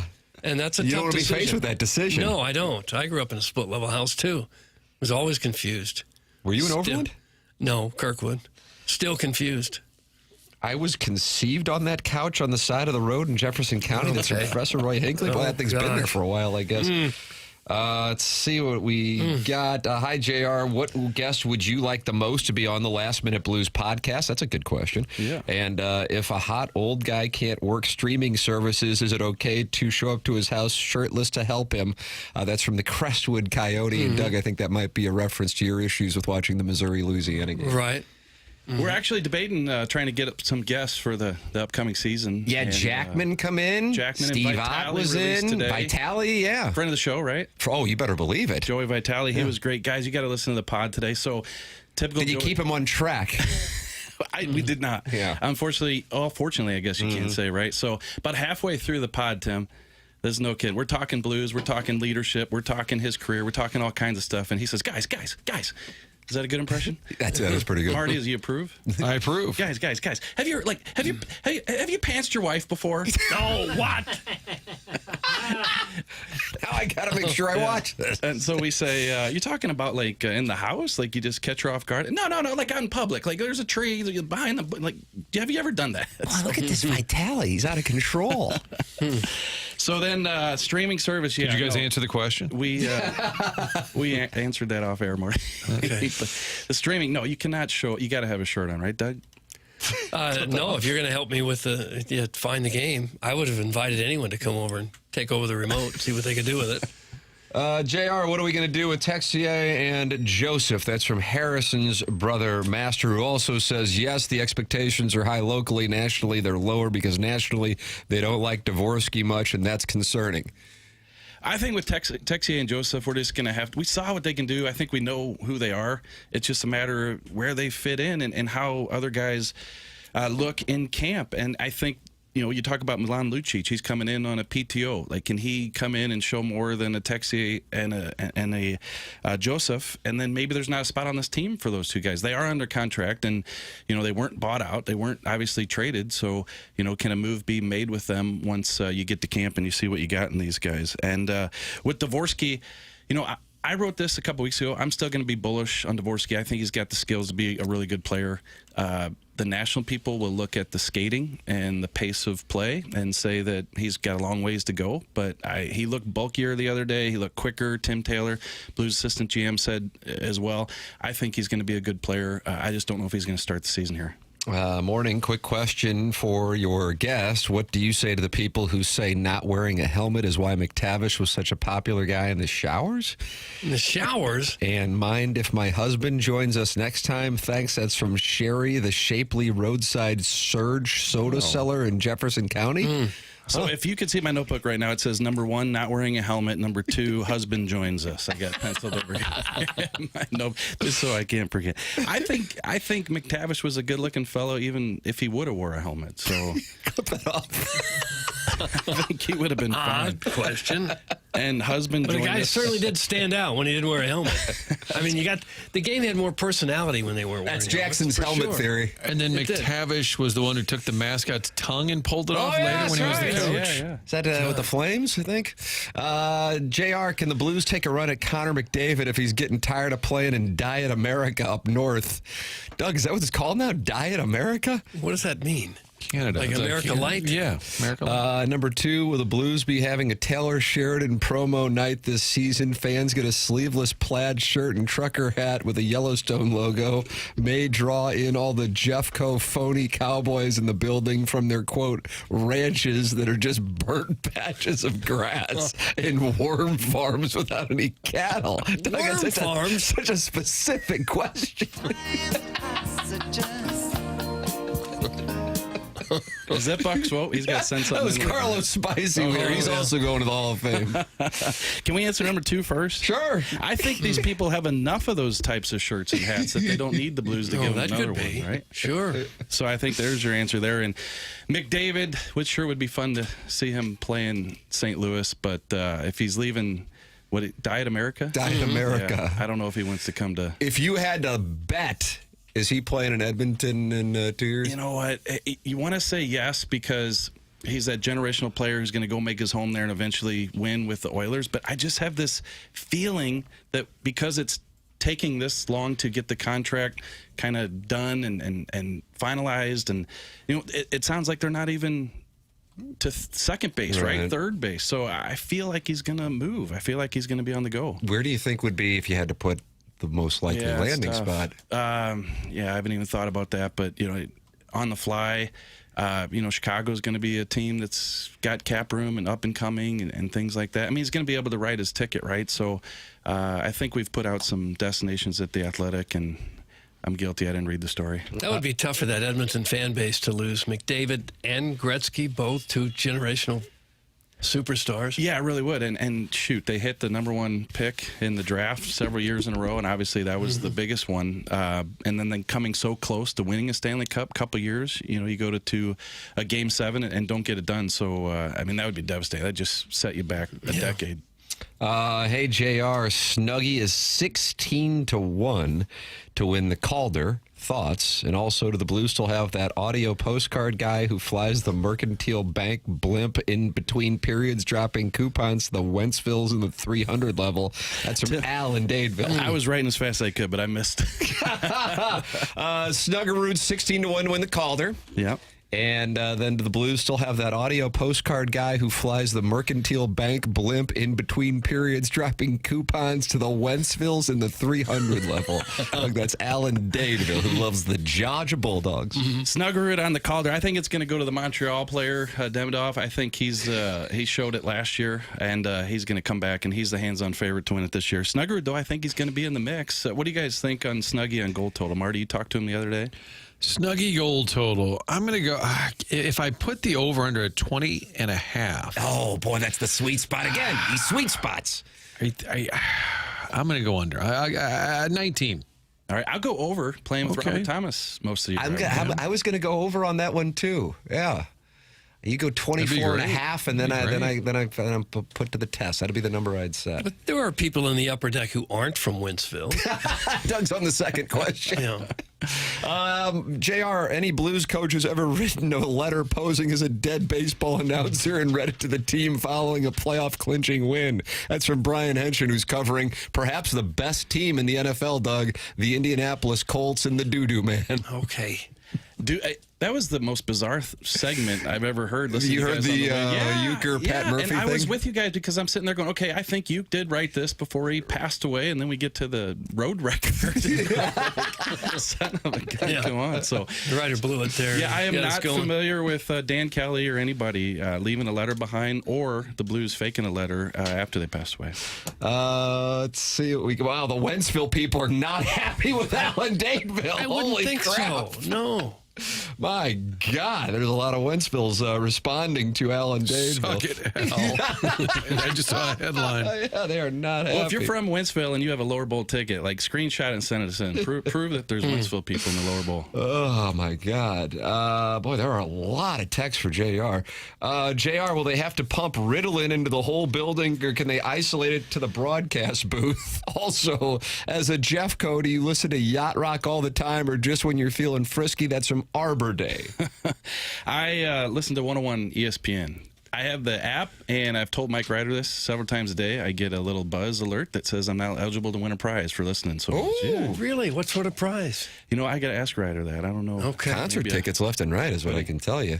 Let's see. I live in Wentzville. I can say it. That's Al in Dadeville. JR, your thoughts on John Kelly landing in Los Angeles? That's from the 314. You and Martin both have done interviews with him within the last week since announcing that he is going to the Kings. Yeah, I think it's terrific. You know, it was obviously a tough situation that we don't need to rehash with the Blues, but he heads to L.A., and the thinking at the time was it was a tough time to get let go, right? Because it would be hard to find a job. And unfortunately, that L.A. job, there was somebody in line for it who did not end up working out, and then it goes to John Kelly, so he's got the full-time gig in L.A. with the Kings, and I went to his house the other day, sat with him, and I think he's in a good spot now and ready to look forward, and the next day he was jumping in the car and making the 3-day drive out to L.A., so we'll see him he was soon. driving out there. Yeah, heading out there with So his he'd have wife. his car. Yeah, He's going to be headquartered there. Manhattan Beach. He's going to live in a real good spot, have about a 1.5 mile walk to the practice facility. I saw that. And then October 21st, he'll be here at Enterprise Center when the Blues host the Kings. Oh, great. Let's see. JR, what's your biggest question, and what is your biggest guarantee of this season? That's from Tim's Toothless Bottom Boy. Question and guarantee. Question is, can that Shen, Kyrou, Holloway line recreate what we saw for a bulk of the season last year when they were together? And I think Holloway's going to be, good again. He's healthy. And I have no reason to think that he can't do what he did last year. I'm a big believer. I think Ken Hitchcock has said that if you've done it in league before, you can do it again. And so the question kind of Braden Shen can, as he gets older and deeper into that contract, and there's been a ton of questions about his performance. Can he keep it up? So if he can, and as a result, Kyrou can get to 40 goals, and that line can be a secondary line to the Thomas line. I think that's kind of the question that I have. And guarantee, let's see here. I'm going to guarantee that Jordan Bennington did this a couple years ago. I'm going to do it again. Has a 915 plus save percentage, and he's going to Olympics year. Team Canada's goalie. There you go. I kind of like that play. I wonder if I can get action somewhere in that. JR, if you're riling up the Wentzvilles, you're doing something right, but don't get too close. Those settlers are fiercely territorial. Settlers? There's settlers out there? It's from Arbor Day. Well, it's a fast-growing city, that's for sure. I'm telling you. Let's see. Boy, getting a lot of John Kelly text. John Kelly and Dan Kelly, for that matter. And then Harrison's brother, Master. JR, this is a tradition that goes back years. Kyrou, boo! Harrison's brother, Master, not high on Jordan Kyrou still. Didn't Jackson the other day, he meant to say Harrison Bader and broke out the Harrison Master. Yeah. He's so present on the show that it's tough to even think of the Phillies outfielder. We just think of our texter. When we talk about Harrison now, we have to say Master's brother Harrison. See? It throws us off badly. I saw this one earlier. I want to get your impressions on it because I think I made reference to it, never answered the question. The two players that I think are the wide delta players for the Blues, floor and ceiling, Snuggerud and Mayu. What are you hearing, seeing, talks? I realize they haven't been doing much, but thoughts on that and him in particular, because we talked about Snuggerud earlier. Yeah, I think those are two players that you pick out and you say if they play well and the Blues can be a notch better than we think they could be going into the season. With Mayu, they're going to give him a chance to play. Doug Armstrong said it's his job to lose coming into camp, and so I think he's going to be in that third pair with Tyler Tucker. So I agree with you. If they play well, like I said, the Blues could potentially compete for that second, third spot in the Central Division. I would say, though, that I understand what you're saying about the Delta, but there's a couple players on this team. Shen, I mentioned one, Justin Falk. If those guys can be consistent, if they can contribute, I feel like they have more of an impact on how good this team can be as opposed to some of the younger guys. I think the Blues can still be good if those younger guys are just breaking in and doing what they can. So I think there's a couple of veterans that will have a more of an impact. That's Jeremy Rutherford. You can hear him throughout the week on 101 ESPN. Read him in The Athletic. He is headed to the Blues Media Day, and that is coming up here, and it gets underway, at 10 o'clock with Doug Armstrong. Yep. All right, JR. Anything in the notes that you that we didn't tend to before you head out on the road? Oh, just I want to look back at some of my notes here. Somebody asked earlier, husband joins in. If that's ever the question, the answer is no. Oh, is that right? Okay. So you're more of a cuckster than a cucker. I gotta go, guys. It's 10 right, 10 o'clock. Oh, sorry to bother you. There he is. That's Jeremy Rutherford. He's brought to you by Mark Hanna of Evergreen Wealth Strategies. He's online at evergreen-ws.com or call 314-889-0503. JR, always good to see you, brother. Thank you so much. He's got that hat on, too. That's a sharp hat. Oh, yeah. What is that again? Dangle pigeon. Dangle pigeon. Yeah, that dangle pigeon. I like that hat. Hey, if you miss anything on the program, go back and podcast it via the Schaefer Door Company podcast app. That's Jason Gosrow and Schaefer Door Company. Jason, obviously big TMA fan, loves the Joey Vitale segment, said get me on that and get me on the podcast, and that's where he's sponsoring the program. Schaefer Door is online at SCHAEFER door.com. They set up a number specifically for TMA listeners, and that number is 636-782-3608. That's going to get you the quickest response time if anything goes wrong with your garage door. They service all kinds of garage doors for service and new installs, and they have Monday morning standby service for the doors that break over the weekend. So if that garage door breaks, just go to SchaeferDoor.com. They service commercial doors as well. So if you run a business or warehouse with big, tall doors, Schaefer is experienced in these types of jobs. It's Schaefer Door, a CHI overhead door dealer. We'll take a commercial break, come back with more TMA on 101 ESPN.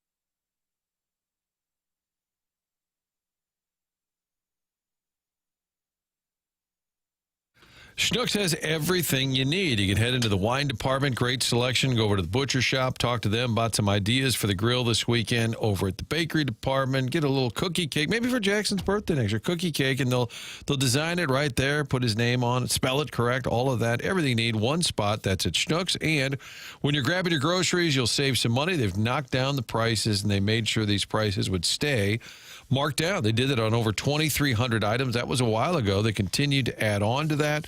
In addition, there are weekly savings. If you're a rewards member, you'll get an email, you get an alert on your phone letting you know what the other specials are. You've got digital shelf tags throughout the store letting you know where the other savings are. So when you're in there grabbing everything you need, you're going to save some money. Doing their best in these difficult times to keep prices down. It's your neighborhood-friendly Schnucks. Stop by and get that rewards app if you haven't done so yet, you're missing out on money coming right back to you. You can also use it for delivery, Schnucks delivers, and curbside pickup. It's everyday savings you can count on at Schnucks.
This is Jackson with a Sports Center update. That's brought to you by Saliga Heating, Cooling. Cardinals, Reds today. Busman special, 12:15 first pitch. Andre Plante on the mound for the Cardinals. That was their Sports Center update brought to you by Saliga Heating and Cooling, a Daikin heating and air conditioning dealer.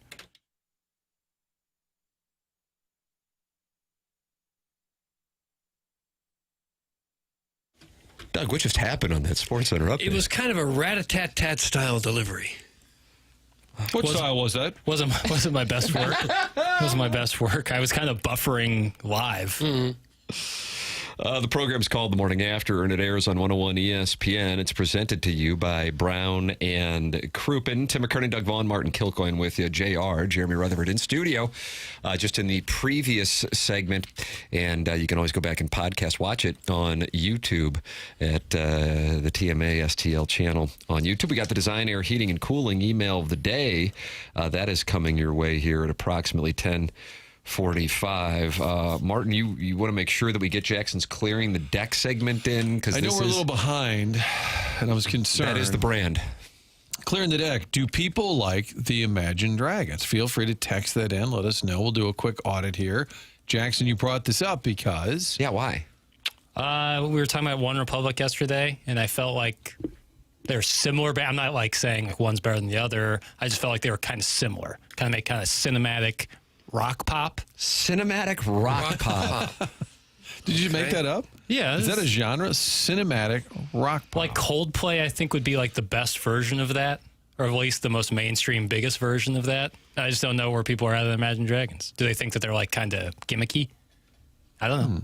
I don't know. I like Believer. I like that song. I don't care what anyone says. You don't care. Okay. Yeah, I don't. That is Clearing the Deck. Feel free to share your thoughts as well. I would say I'm fine with it. Like, it doesn't upset me. Even the Nickelback, I don't know enough about it. People say, oh, people have come all the way back around on that. But was it ever like a huge issue for people's lives? Like, I'm anti-Nickelback. Who I think it just cares? became an easy thing to make fun of. Cheap pop. Kind of some group think, like, hey, let's just all make fun of this band. It was a group think. I'm big on observing groupthink. I'm the chief disdainer of groupthink, I think. The chief disdainer. No, that name's already taken. Chief disdainer of groupthink is already taken. So I guess that could be the case. But Nickelback's hatred predated social media, which, of course, is the ultimate incubator of groupthink. Were people hating on Nickelback in like the mid-aughts? Oh, yeah. Okay. Like when they were peak popularity? Yeah. Okay. Yeah, that makes Not sense. to the level that it became, I think, in the teens. Right. And then it became ironic to like them. And then they had that documentary. I don't know if you saw that. They've done a lot of interviews since and seem like likable sorts. Martin, the results are now coming in here on Jackson's Clearing the Deck. I could see Imagine Dragons being looked at like the New Day Nickelback. So there it is. That's Scott's Wrinkled Ballsack, his wife, a loyal listener of the program. Somebody just wrote in 21 Pilots. Similar vibe, I think is what they're saying. Imagine Dragons are for 8-year-olds and women who drink boxed wine. That's Grimy from South County. Franzi that gets a shout out. All right, Holiday's now going to have to call in a day early, even though we don't really have time. Imagine Dragons suck. They're industry plants. That's from Big Tuft. Yeah. That seems to be a lot of the criticism is they get played a lot. Maybe not. And some people think it's cool just to knock whoever's popular. Sure. Like I'm smarter and I know more than what the rest of the world does. My kids in elementary school love Imagine Dragons. They're a kid band now. That's from the 636. I feel like the newest version of that is like, you guys ever heard Benson Boone? Yes. The young artist. I think he's kind of that same kind of, like when you get catapulted to the top, kind of out of nowhere, it seems, people are like, who's this? Is that what people are saying about Tate McRae? No. Wasn't Tate McRae? Is that his name? Her. You're thinking of Tate Decker, and he played for Missouri. Was that like 96? From Webster? Yeah. Oh, yeah. Tall guy. This is Tate McRae, not Taint McRae. Yeah, I heard She's you a wrong. Canadian artist, and she was going out with Mike Sillinger's son. Am I correct on that? Silly. Tate Former McRae? Blue. Yeah. Tate McRae? Yeah. She's with the Kid Leroy. Yeah, now. I know. But before the Kid Roy Leroy. Glover? Correct. Kid Leroy is Australian. And played for defensive the tackle. Rams? No. Six-time Pro Bowler. I don't know if he played Aussie rules football, but he sings. Boy, there's a lot going on. I disagree. Shinedown's the modern Nickelback. That's from Vizini. Okay. There is no right and wrong answer. Everyone has their own opinion. But this is clearing the deck. A wise man told us. Some people like things, some people don't like other things. Right. That was a poet? That was a gentleman with a landing strip. Clem has decided to pick a fight with Arbor Day. Boy, that's bold. But I guess he's just walking into Shawshank and he's trying to send a message to the yard. Arbor Day's favorite band's Imagine Dragons. That's from Clem. And that's an insult? I guess so. Oh, my gosh. You have a favorite band. And that came from What a Clem? loser. Clem, correct. Okay. Clem wants a piece of Arbor Day. He's walking up to the biggest guy in the yard, Doug. Sending a message. That's what they say to do. And that's his insult. Your favorite band is Imagine Dragons. Take it back. I'm going to suspend my Yacht Rock theme, and I'll play Believer coming back. Okay. And that's in honor of Matt Holliday, because that was his walk-up music. I feel like Radioactive was the end. I think he did have Radioactive. Well, if only he was on the show, we could probably ask him. For He's sure scheduled to join us tomorrow on Tim by Schedule. I mean, we've texted and waited to hear back when that might happen. Chicken Fried was certainly one of his. That was in there. No question, no question. The program is called The Morning After. It's presented to you by Brown and Crouppen on 101 ESPN and the TMA YouTube channel.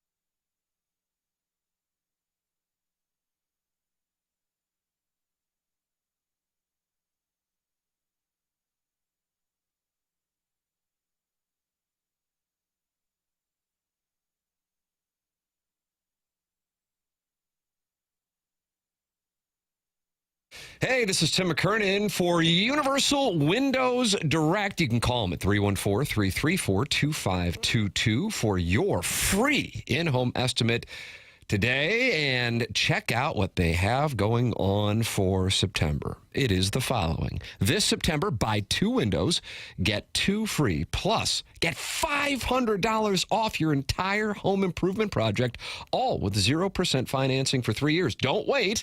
Lock in your comfort now. Call them at 314-334-2522 or visit universalwindowsdirect.com to book your free estimate today. With September here, kids back in school, vacations winding down, it's time to refocus on the house and talk it over with Universal Windows Direct. This September, buy 2 windows, get 2 free, plus get $500 off your entire home improvement project, all with 0% financing for 3 years. Check them out online at universalwindowsdirect.com to book your free estimate today. And like me, you'll be saying, I love my windows.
All right, Doug.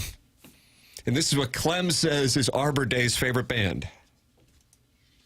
Okay. It's a big insult.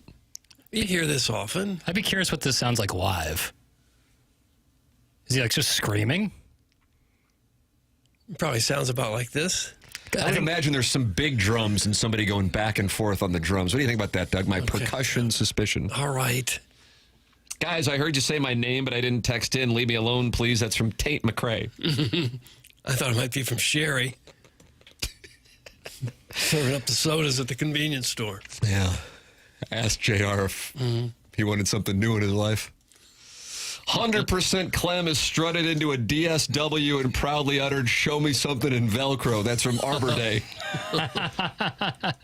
Show me something in Velcro. Doug, it's like Omar if you come at the king. Yeah. But at DSW, you kind of help yourself there, don't you? You got to find it yourself. For the most DSW? part.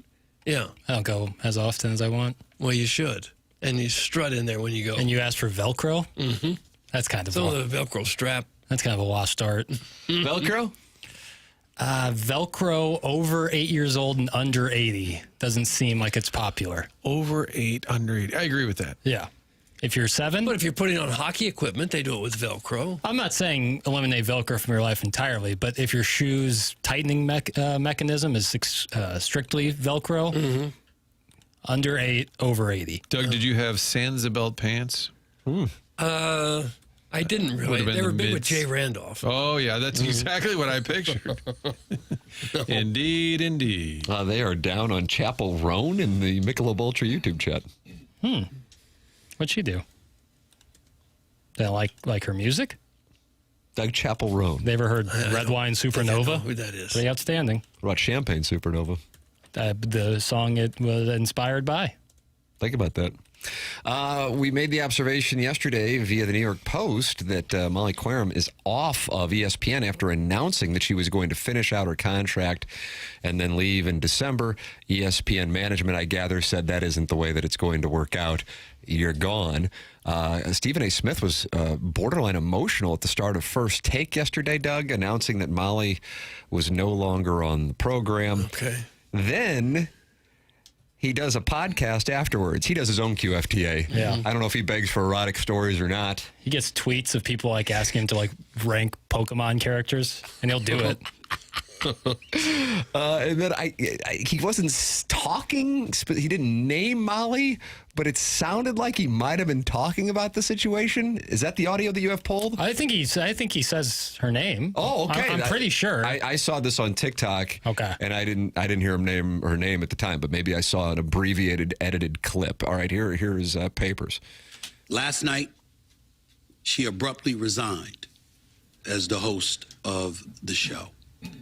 And to say that I'm quite sad about it is an understatement.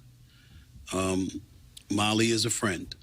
Molly is a coworker. Molly is somebody that I have leaned on many occasions in the past, as she has done when it comes to me. We've been partners on the show for the last 10 years. And a lot of times some of these things happen, and it's just uncomfortable to see. The details, quite frankly, are none of y'all business. But it's not as if I know all the details. It was a contract negotiation that was going on. ESPN certainly did not want to lose her. But in the end, rather, she made a decision to walk away from the show effective immediately. As you see from her Instagram post. That's it. That was a bad edit point.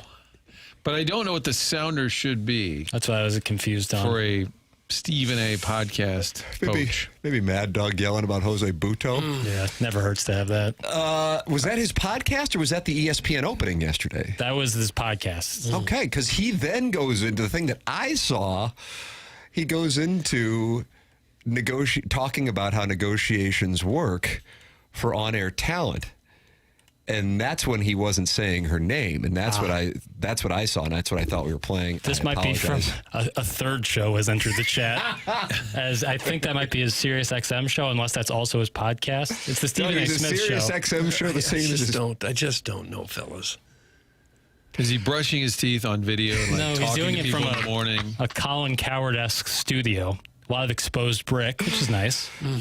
But he said, y'all don't need to know about the negotiation. And he said, and quite frankly, I don't know all the he's like he kind of admitted that he didn't know all the particulars, even though he told us we didn't need to know the particulars. I'm paraphrasing what I saw when he was talking about it. He said, you got to understand something. I had leverage and I had other opportunities, and that's why I negotiated the way that I negotiated. And then he said, if you don't have other opportunities, then you best not negotiate like you do, and you better not have thin skin in a negotiation, because I can promise you that you're going to hear some things that you're not going to like. And Which sounds specific to her. Yes, exactly right. And I'm like, oh, wow. Because I saw the thing where he talked about how, ESPN did want to keep her and they made an offer to keep her. But then if you are, watching him say that, which is what I saw, it takes to she didn't like the process, and that is why she decided to quit, even though she still had, 3.5 months on her contract, because she didn't like some of the things that she heard, or she didn't like the offer that she got. And that is why she announced that she was quitting, which he was making it sound like was an emotional reaction to the negotiation process, which oftentimes can be stressful. And that was what I saw yesterday. So they are now looking for the replacement. Doug, would you be interested in replacing Molly Qerim? No, thanks. I don't want to live in New York. What if you could do it during commercial breaks here? How much does it pay? What do you think, Jackson? That gig, hosting, First Take, I bet that nets you $5 million. I can start tomorrow. 4 or 5 million. I think it's a little high. You're out of your effing mind. But I would say it's talent specific. If they're recruiting a top talent like Doug, right, then you pay Doug more. would get 7.5. But I think for the going rate, I bet they get somebody in there for, I will put it at, Martin, I'm going to go 600. To host this is a major program. I understand. I've been in these things. I'm very confident in my ballpark range. Now, my guess is that was an issue for her, that she knows what Stephen A makes, and she's sitting there doing the show for 10 years, and she might say, all right, I'm making 600-700. I should be at 1.3 or whatever. Sorry, this isn't CYC, sister. Yeah. That's not the way it works. We all have our values, and also we have feelings. Don't let yours get hurt if you want to play in the deep end. That's the way things work. Sorry. Drive more revenue. And that's the way I run this operation. Sorry, drive more revenue. That's the way that it works. It's got to work. She'll end up talking at some point and telling her side of the story, I bet. Yeah, and then she'll get support on social media. But it doesn't. Watch your mouth, Dan Orlovsky. Dan Orlovsky, who is not in a car with Pat McAfee right now doing a show. But they just showed a video of him. It looked like he was digging in a garden, and he was giving a take. He's got a green thumb. You were saying something, Doug, and I cut you off. It's hard to be Dan Orlovsky's family. Like, hey, Dad, hold on. I'm on right now. Hold on. I'm doing a call into Reno. Hold on. Buck and Aikman, I got to chime in. Just walks around wearing a headset. I was saying I haven't seen enough of that show. I just see it with the sound off in the studio sometimes. But it does seem like she would be the type of talent that is easily, well, or maybe not easily, but is replaceable. Stephen A. is not replaceable. There's no one else like him out there. There you go. That's it. So he That's makes a ton of money, and if you're replaceable, not so much. Right. That's it. And so I think, Martin, your handicapping of the situation, she's probably looking, okay, Stephen A. just got, what did he get? Like $20 million or something? I thought it was like 18. And she's going, okay. This was kind of the Vanna White, Ryan Seacrest, Pat Sajak thing that played out. And then it became, oh, this is about she's a woman. Well, I don't really think that's it.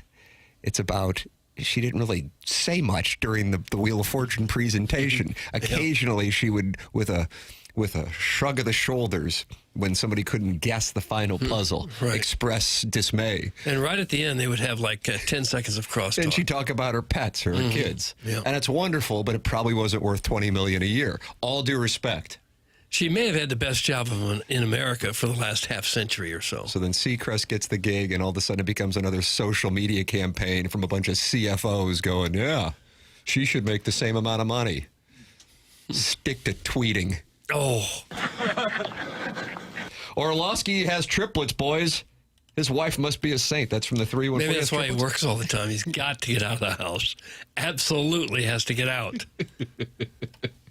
I mean, 1 will wear you down. 3? I don't know how anyone does it. I'd pay Tim $25 million a year if I had it, and so would my wife. See above text.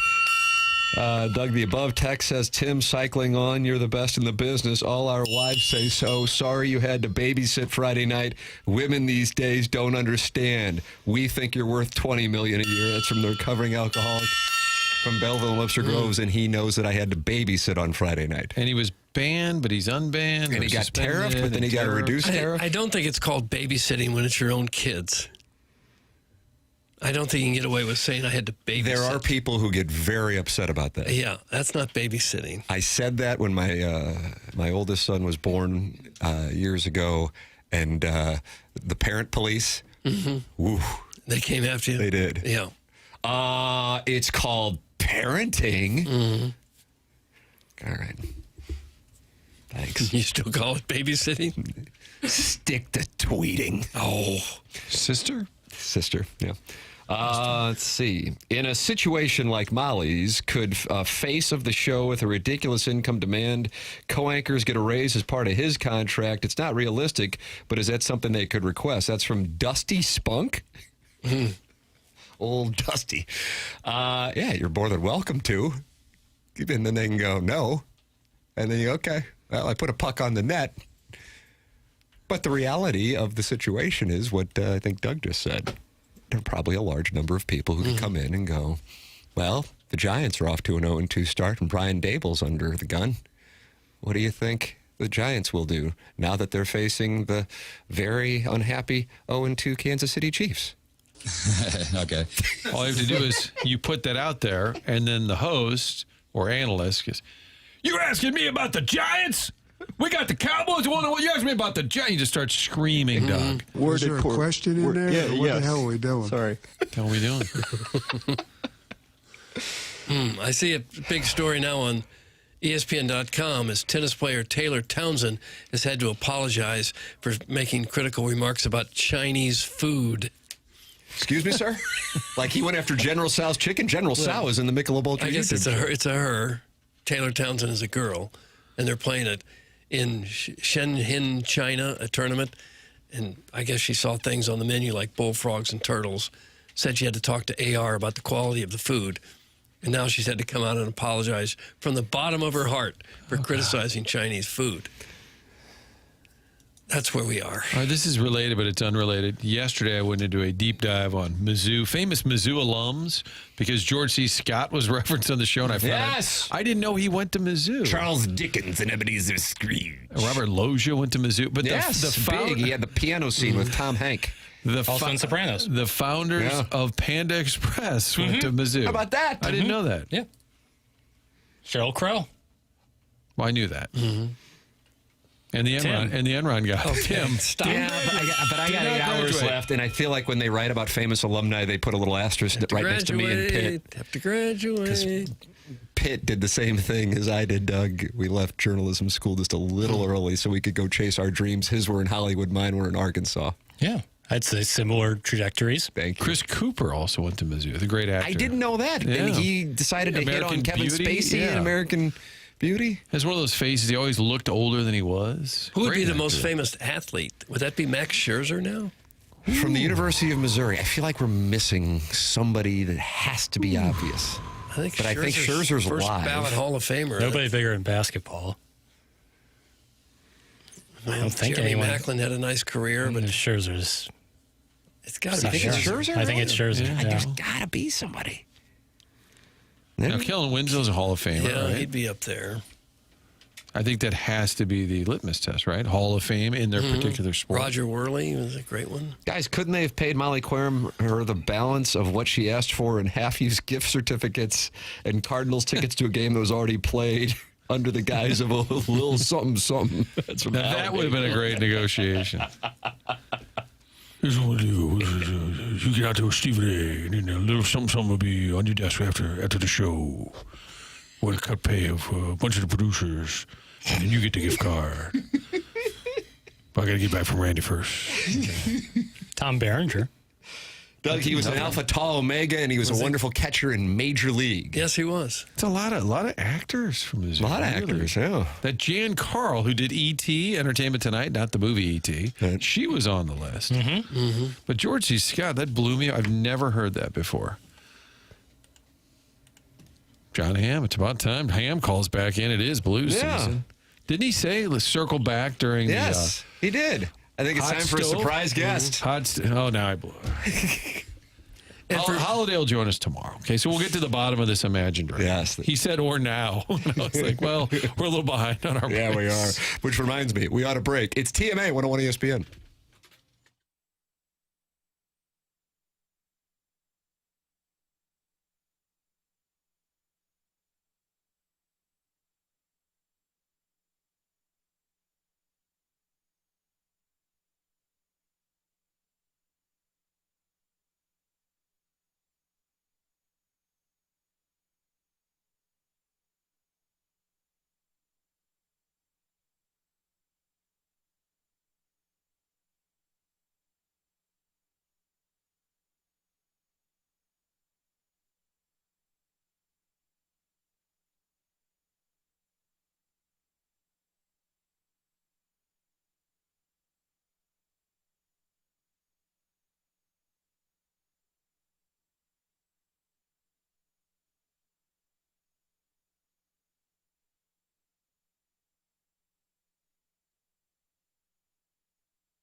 Is this Yacht Rock, Doug?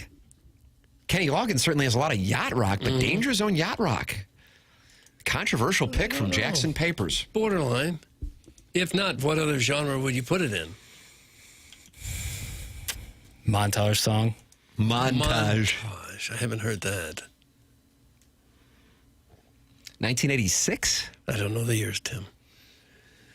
Top Gun? Top Gun 89? Hell no. No, too late. Let's do better over there. You got to do some show play. 6, yeah, you're right. The program's called TMA. I'm just going to be real transparent with the audience because Jackson calls the show Honesty in Media. We are so behind on breaks. I mean, there's just Doug, there's nothing else to say. Okay, well, I apologize. Collier and Thompson phone lines. Doug, tell me about Collier and Thompson. Well, Collier and Thompson is where you go if you want to make your house look like a showplace. They've been doing it for many, many years, since the 1950s, actually. Maybe you want to turn that master bathroom into a spa or get a new high-tech kitchen. Collier and Thompson can take care of all that. They can do anything in your house, really, from finishing your basement. They got a great paint department there. Maybe you just want people to come in and paint your entire home.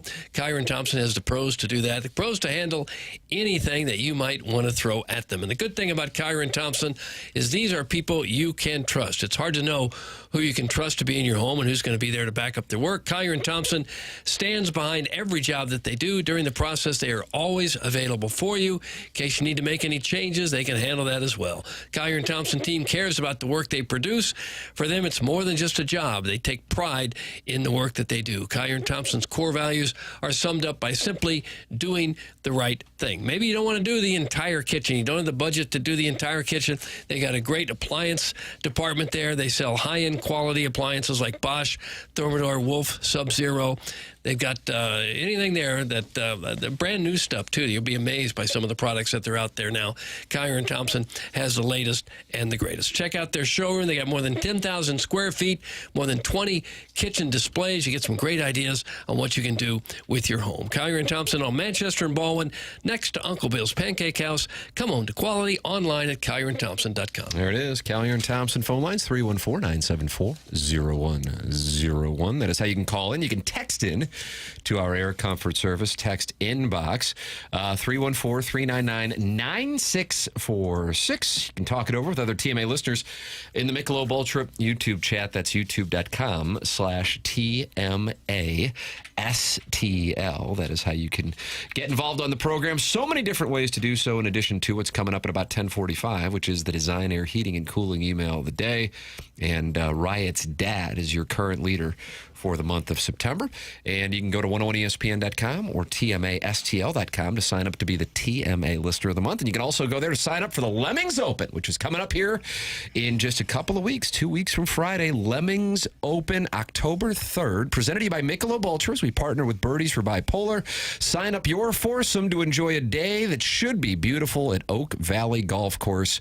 TMA broadcasting from Oak Valley for the fun and games for the Lemmings Open, presented to you by Michelob Ultra, and it includes all your Michelob Ultra all day long, along with breakfast from Donut Drive-In, lunch from Lion's Choice, and dinner from Smalls Sliders. Perfect day of food, drink, and golf as we work with Birdies for Bipolar for the Michelob Ultra Lemmings Open. Sign up at 101ESPN.com or TMASTL.com. And have you or your family seen a change in you? Not quite yourself anymore? Struggling to focus? No energy for the people you love? Put it this way, if your bedroom could talk, would it have anything to brag about?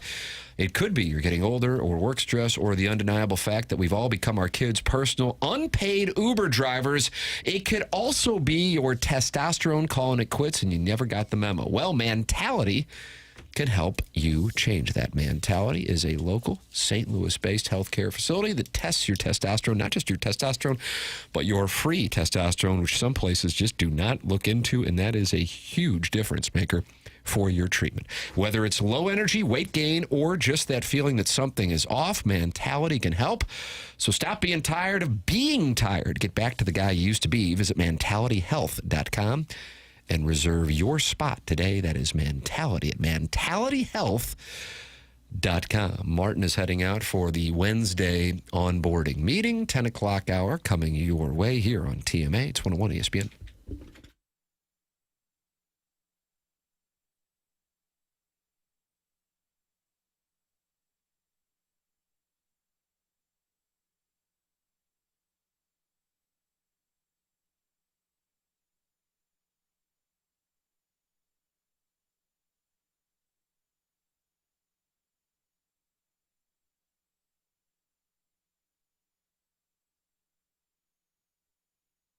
It's Jackson here to tell you all about Lee's famous recipe chicken, because in honor of National Chicken Month, guests who visit Lee's 3 times throughout September will receive $5 off their next order of $15 or more. This offer runs through the end of September. At participating locations, guests must be a part of Lee's Rewards to participate, but they can join anytime during the month and start earning right away. I know they just got a new chicken sandwich over there at Lee's famous recipe chicken. It looks really good. It looks like a really nice chicken filet on there with some that Chipotle ranch I talk about, the pickles all on the brioche bun. You get the potato wedges on the side. Now you got yourself a nice meal. And when you have the Lee's Rewards app, you can start earning points. It's free to join. Members earn 1 point for every $1 spent, and it's redeemable for discounts and menu items. Again, this offer runs through the end of September, September 30th, 2025. Guests can sign up through the Lee's app, which is super easy to download. It's available on Google Play and the App Store, and now you're enjoying some chicken and earning along the way. That's Lee's famous recipe chicken.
This is Jackson with the Sports Center update, driven by Johnny Londoff Chevrolet and Johnny Londoff Autoplex. The Florida Panthers expect forward Matthew Tkachuk to be sidelined until December while he recovers from off-season surgery to deal with a sports hernia and torn adductor muscle. That's from General Manager Bill Zito this morning. Those are their Sports Center update, driven by Johnny Londoff Chevrolet and Johnny Londoff Autoplex. See them at Londoff.com. Chevy, together we drive. Are you kidding me?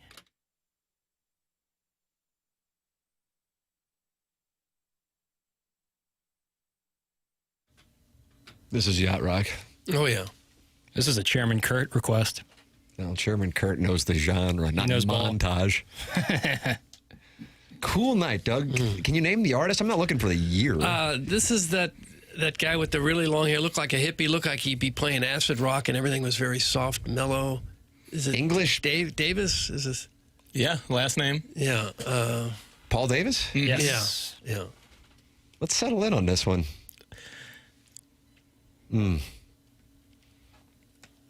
What's the year on this, Jackson? If it predates 82, I'm no good to you. It does, but not by mine. 81? Yeah, 81. Dodgers and Yankees, right? And the Islanders? And the 49ers? That sounds right, but Tim, I don't. The thing about the years, Who I won the don't NBA know. Finals in 81? Sixers? Ooh, that sounds right. 81. Did I just name all 4 world champions? I don't know if I can do that. 80? Would that have been the Eagles and Raiders, though? The 81 Celtics Super won in Bowl? 81. Celtics, I was thinking that might have been It was Larry Legend's Legend's first championship. Do they play?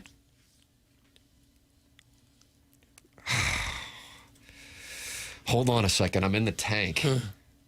Doug, who Suns? did the Celtics play in the 81 NBA Finals?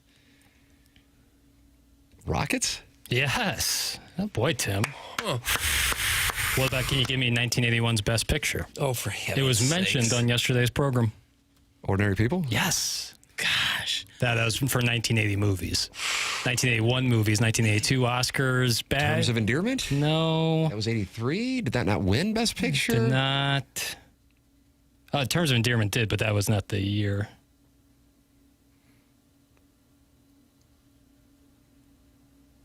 Were you going to give the answer? Or were we just going to sit here and stare at each other? I thought you were saying Chariots of Fire.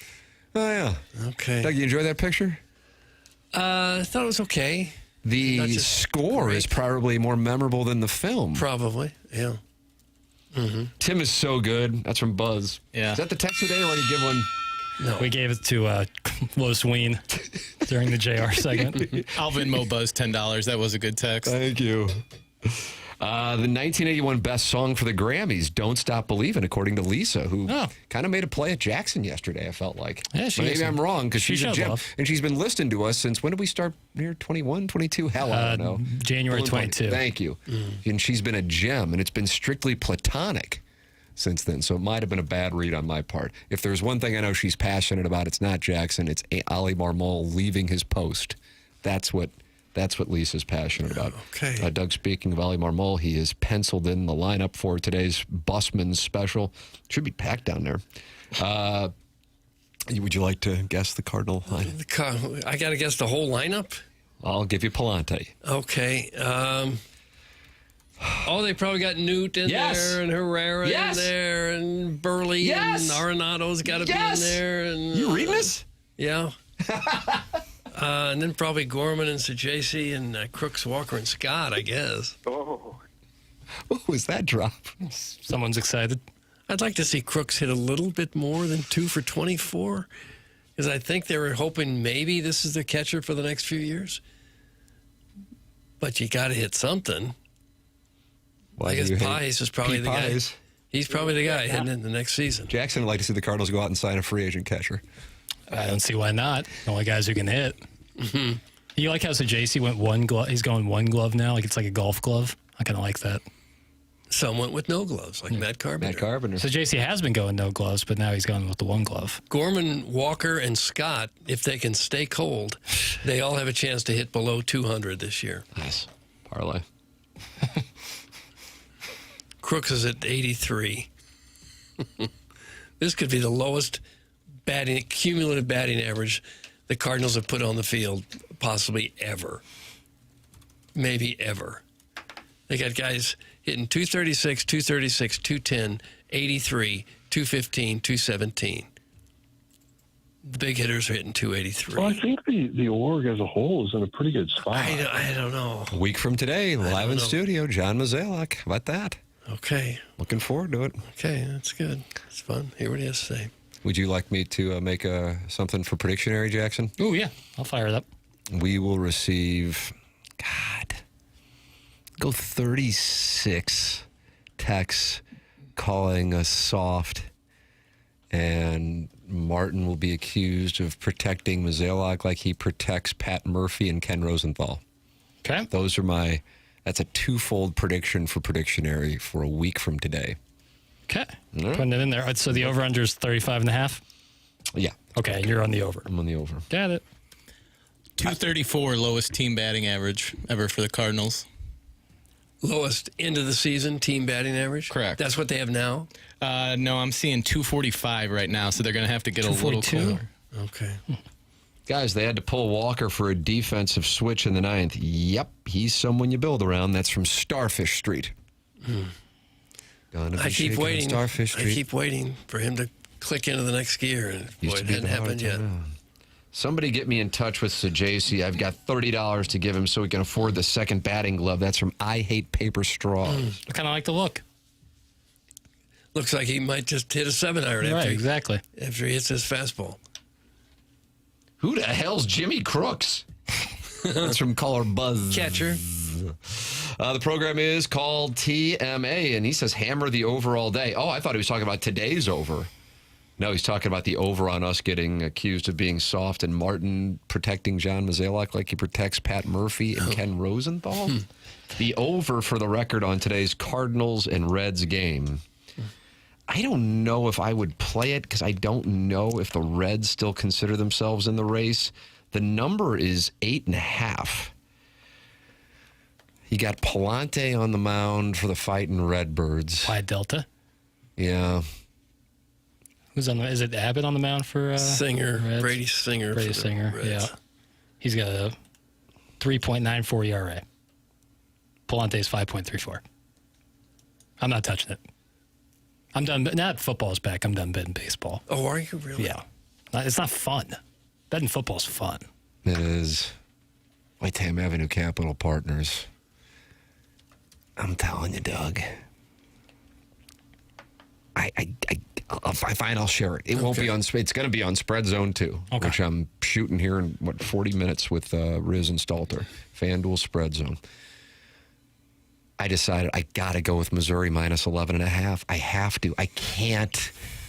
It strikes me as I got to do it. I got a responsibility. Okay. I've watched South Carolina play. I've watched Missouri play.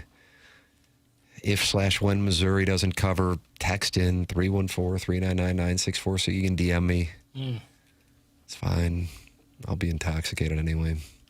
That might be a chance that I actually might respond. I think Missouri's a really good team. They just got a kicker situation. Yeah, that's a the kicker can't be situation. ignored. I don't know if that will factor in on Saturday night. It eventually will. There's going to be a moment. I fear that it will. How could I just don't see how it couldn't. It reminds me, I got an email from a guy who is familiar with, what's the name of this kicker? Robert Meyer. Right. He's got the I don't even know I would call the Beau Pribula haircut. He's got more of like a mullet. This Bob Meyer? Yeah. I'm telling you, the mullet is big time back. So anyway, this guy's son is a college kicker. And he actually is familiar with Meyer, but it's not about Meyer so much as his confusion is how Missouri left themselves exposed as the parent of somebody who kicks in college, and he goes into the details as to why. I'll have that email for you on the other side of the commercial. Wait. I'm sorry, I have to get better at teasing, so I'm doing it. The program's called TMA. It's presented by Brown & Crouppen on 101 ESPN.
It would be tough for somebody to look me in the eye, assuming I'm on like a step stool, and tell me that this isn't the jam. This is a great song. I love this song. It's kind of the jam. But if you had this versus Can You Stand the Rain, and you can only hear one, where are you going? I'll go this one. Boys to Men. They don't sing it, though. They don't? No, New Edition does. What song am I thinking of with the rain with Boys to Men? Or am I thinking of End of the Road? You're probably thinking, hallelujah, it's raining men after all these camping trips you go on. Who sings that? Is that the Weather Girls? I don't know. You're the one who brought it up. What it's going to be is playing when we come back next Friday. There you go. The Weather Girls. It's TMA 101 ESPN. I deep teased this. I got this email yesterday. You can always email me anything. Honestly, Jackson and I on QFTA have been looking for erotic stories, and I think we're on a 14-month drought. Really? Yeah. It's disappointing. Yeah, Hubbard Marty, who is the head of programming for, was it KSHE and 106.5 The Arch, says, I really like listening to your podcast, but I always have to forward through when you two start reading erotic stories to each other. He goes, I'm just uncomfortable knowing you're in that room doing that. And you know what I have to tell you? It's fair. That's a fair observation. Yes, it is. It just tells me you can't manufacture chemistry. Because I don't find it weird at all. Yeah. If anything, I slide closer to Jackson when I need them. But this is the Team McKernan at InsideSTL.com. But this is the email I got yesterday, Doug. Tim, I have heard quite a bit of the discussion regarding Mizzou's kicking situation and Robert Meyer on TMA. I happen to have a little insight into the kicker grading and recruiting process, and then he gives the background on his kid. He doesn't want his name given, so in order to not give that away, I will redact that here. And based on his stats and hitting a 45-yarder in-game, and how the way that things work from a grading system. Based on Meyer's bio, he attended Sailor National Kicking Camps.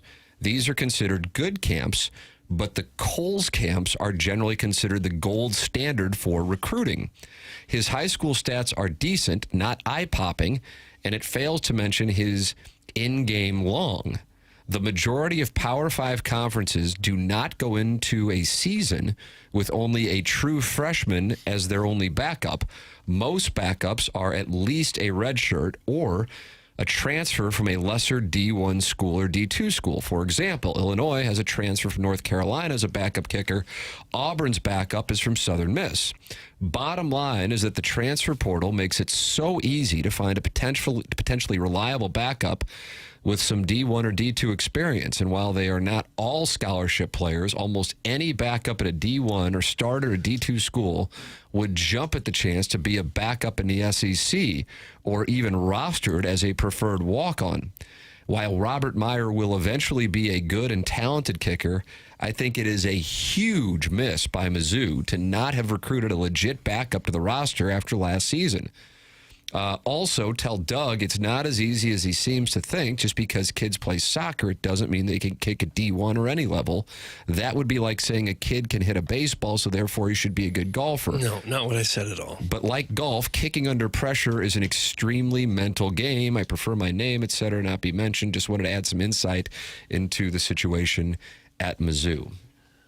I'm sure the Mizzou coaches realize this is a big issue, and they're probably working with the guy more diligently than they ever have before, or maybe that they ever have with any kicker before. They probably got their special teams guy and some kicking guru out there working with them all the time. And if he thinks he's eventually going to be good, they're just going to have to speed that process up so that he's good sooner. Yeah. That's the only alternative they have at the moment. And I agree with Gabe wholeheartedly that I wish that they would have taken an opportunity that second half against Louisiana to kick at least one or two more, just to get him some real game experience, even if it doesn't mean much. Like, you got it, because if push comes to shove and you're 4th and 12 from the 31-yard line and you're up by 6, you're going to want to kick a field goal. Like, that is the absolute right play. But if you have no confidence in your guy... And that's what you saw him doing against Kansas. I mean, they were going for it on 4th and long. I think the one that stood out was at 4th and 6 from the 31. Was it that the 4th Coleman and 10? catch? Yeah. No, that was the Donovan catch. Later. Yeah. And I'm glad to get that insight, because that's my assumption, of course, not knowing, and that is the mental element of it. Like, okay, let's go out to Faroe Field right now and just kick some balls. Fine. Let's head down to Auburn, Alabama at 9 p.m. with the game on the line against a one-loss Auburn team and a one-loss or undefeated Missouri team, and your field goal determines whether or not you remain undefeated or you lose. And you're a true freshman. And that it's just one of those things, and the analogy to golf holds up. I think it was Koepka when he was on the Ryder Cup team 2 years ago in Rome who said there are a lot of guys who say they want to be in that last singles match on Sunday to determine the Ryder Cup. He goes, I actually really do. He goes, I want that. And that's just kind of one of the things. David Freese would be the ultimate example. Some guys would go, oh, my God, I have zero interest in this moment. I think LeBron James caught a lot of hell because he would pass at key moments in the postseason. In the Cleveland years, for sure. Obviously Brady, if you want to go back, Elway, guys who of course, Jordan and then Tiger, they have the killer instinct. But that doesn't mean just because he hasn't done it, he won't have it. It's one of those things that almost becomes calloused over in your mind by experiencing failure. The tough thing for him is he hasn't had that moment yet. And I think just from a natural skill ability with this gentleman's, who obviously I didn't know anything about these camps, he goes, it's kind of surprising that he wasn't at that level, and he is their backup. And Missouri left themselves exposed when it was something that most schools don't allow themselves to be exposed on. Yeah. He does look like Plowsy. He's a little bigger. And you like that? 6'3", 180, so he's got Plowsy by, That is thin. 70 pounds, that's correct. That's thin. But only by like an inch or two. But he may turn out to be a big flop and be the reason they lose a couple games. But I think at this point it's too early to count him out and say that this guy is really going to be the downfall of the season. But I think it's a real concern. And if you remember, Tim talked about kicking at Auburn. Harrison Mevis, who we all love, kicked a 61-yard game winner against Kansas State, missed a chip shot at Auburn to win that game the year prior. And so I actually would present to you that the fact that he missed the kick at Auburn helped him for the 61-yard game winner, as crazy as that might sound. Now I'm thinking it through the lens of golf and pressure situations. If you've played for a lot of money or you've been lucky enough to compete at a high level, and I'm talking about, I don't know, whatever you would consider to be a high level, you kind of then you recognize the heart rate. You recognize, okay, I'm nervous, but that's part of the process. It means I care. I'm comfortable with it. It doesn't freak me out and then lead to me angling my foot a different way or taking my step a different way or angling my putter, my club a different way.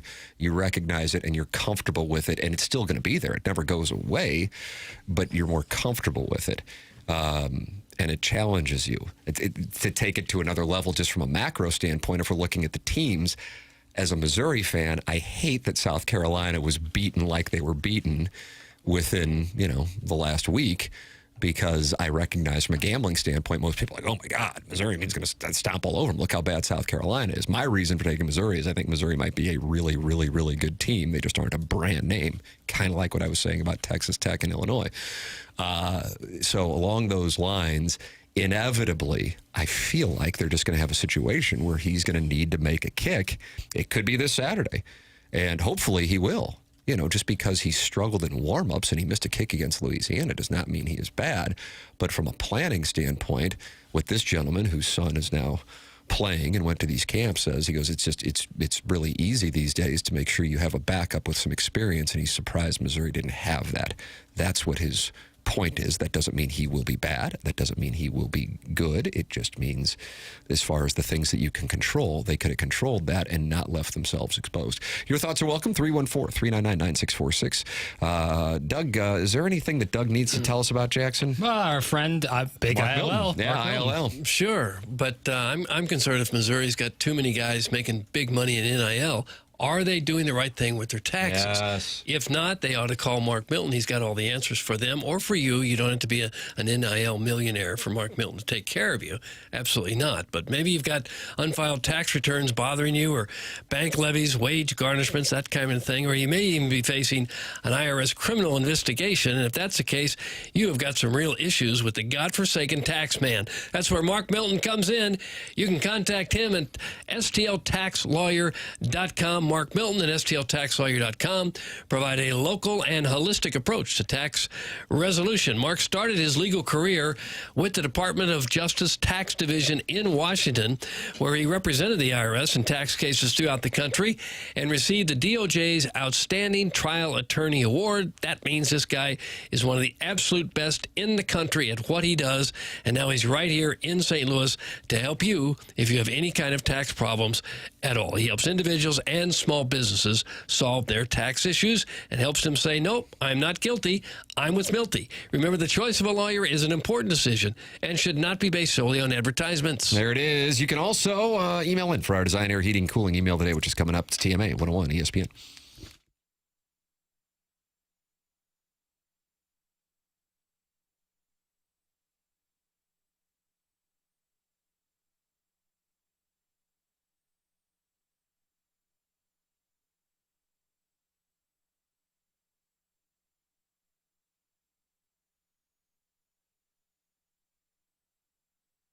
What wonderful weather we have gotten in the second half of August and really up until about 5 days ago, the first half of September. And if you have worked with aesthetic design and build, you are enjoying your outdoor living space. If you're thinking, man, I would like to have an outdoor living space, I'd like to recommend Aesthetic Design and Build online at aestheticdesignandbuild.com. Dan and his team have a showroom in Chesterfield Valley. I've been there. They walk me through all the different types of custom work they're capable of doing, from a full-on custom deck to adding on a pergola, or even looking to shade your covered patio with retractable screens. They really do have answers for it all. And they really are a design company as well, and they can think outside the box and offer unique solutions and designs for your outdoor living projects. If you are ready to take your outdoor space to the next level, Dan and his team at Aesthetic Design and Build have you covered. Call them at 636-532-5008 or visit them online at aestheticdesignandbuild.com and let them know I sent you their way.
You hear that little thunderstorm effect? That's fun. I did, yeah. It's great production. Doug, you did a choreographed dance to this at your wedding, right? Oh, absolutely. The entire wedding party did. Flash mob before it was a flash mob. That's right. It's TMA 101 ESPN. How about this I get? It's all about reading my emails to tmckernan at InsideSTL.com. That's essentially what we're doing here. I just wanted to pass along some nice words for James Carlton and his team. I had reached out to them last year, and they weren't able to help me at that time, but one of his agents followed up with me in the last few weeks, and they were able to get me great coverage at a very substantial savings. So thanks to them, not just for the extra cash I will now have to spend on bottle service, but also for the fantastic customer service involved in following up with me unprompted when they knew it would be a more auspicious time. You like that, Doug? Bottle service and auspicious, same sentence. I don't mind it in this case. I don't have a cool text name, but you can use my first name if you like. But the email comes from without a name. Something love. Not like boy love or something, but Butterbean love? Yeah, it could be Butterbean love now that you mention it. Either way, wonderful sentiment. James Carlton's my insurance agent. He called me last night about some business. 314-961-4800 or go online at carltoninsurance.net. That's James Carlton of the Carlton State Farm Insurance Agency. Here is Beau Pribula. Doug, you call him Beau Heisman? I do, yeah. Beau Heisman. Talking about how he visualizes the entire game while practicing. I think, it goes back to when I first got here, just trying to learn the offense. I would, walk through, pretty much every play in our offense with one of our offensive coaches in any way I can. And before every practice, every game, I'll walk through every play on that script in the practice, look at, what the defense is scripted and kind of visualize what that is and just going through every single progression and just kind of seeing it before it happens. So then when I'm out on the field, it's not my first time running it, in my brain, your brain doesn't really know the difference between reality and what you're really imagining. So when I'm out there, it's really the second or third time I'm going through that, and I think that just makes everything easier. Just because I prepared like I was a starter at Penn State too, and that was really, a key for me because it's all a mindset really. You have to put yourself into that, and it's made the transition to being a starter, full-time starter, a lot easier because I don't have to change anything. I've been doing that process for a couple of years now. That was a very mature answer, wasn't it? Sure was. I love that answer. Tom Brady talked about something recently, and I'm not obviously comparing Beau Pribula to Tom Brady, but he talked about what made me great was my prep. It wasn't my arm was great, but it wasn't like I was fast like some of these guys. He was like, I would watch tape like crazy. I would visualize. So he was like, I knew who'd be open before the game started. I'd look over the line of scrimmage, see who the defense was in, and I know who'd be open. And that's how I was great, not because of anything else. Yeah, that's how it usually works for the great ones. They know who's going to be open. Right. Every time they throw, you go, well, why was that guy wide open? Well, give the quarterback some credit for knowing he was going to be wide open. And that's prep. That's watching film. That's prep. I really was impressed by that answer, I have to say. And that's why we call him Beau High. Beau Heisman? Or Beau High. Do you worry that Beau Heisman will split the vote with Ahmad Hardy, and that'll open up the door for John Mateer to claim it for Boomer Sooner? I haven't thought it through quite that. Well, we just talked about how important the great ones utilize prep. Yeah. Maybe this is a good learning moment for you. Yeah, seriously. Okay, then I'll say, no, I don't worry about it. There, I prepared for it. Now I'm not worried about it. I mean, if John Mateer finishes first and then Beau Heisman finishes second and Ahmad Hardy finished third, I'll be crushed. See? Like the 2009 Cy Young Award when Tim Lincecum finished second and then Wainwright finished. No, Lincecum finished first. Did Wainwright finish second and Carpenter finish third? Something like that. Would you say Tim is the Beau Pribula or Ahmad Hardy of this show? I'll say he's the Hardy. He's the hard charging, hard driving.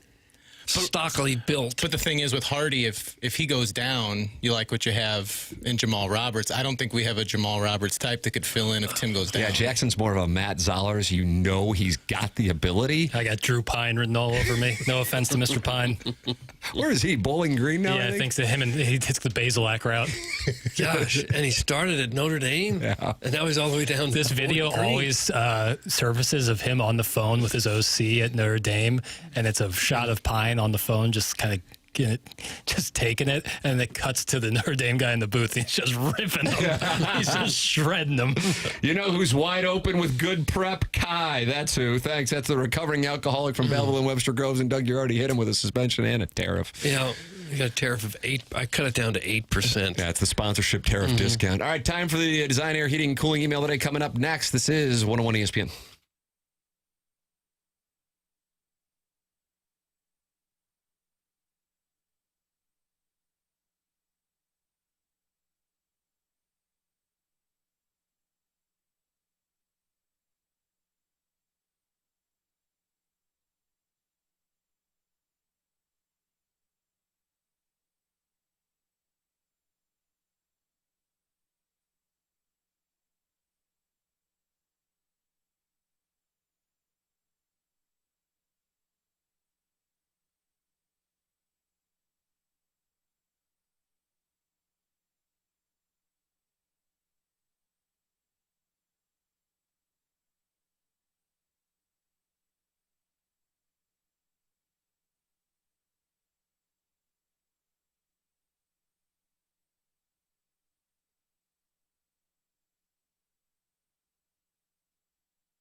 Hey, this is Jackson with a Sports Center update driven by Johnny Wandoff Chevrolet and Johnny Wandoff Autoplex. Cardinals, Reds, today, 12:15.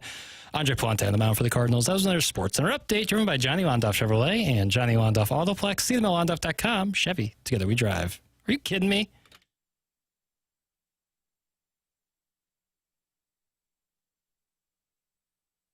Check out that Brandon Pryor in 100 West Dental on Manchester and Baldwin. He just built brand new offices. And I've been there. Most modern technology you're going to find in a dentist's office. And if you are interested, just go to 100westdental.com. No phone calls needed to get in. Check the calendar online at 100westdental.com and book right then and there. If you don't have dental insurance, it's not a problem. The membership plan aids in the cost of dental work for those who don't have dental insurance.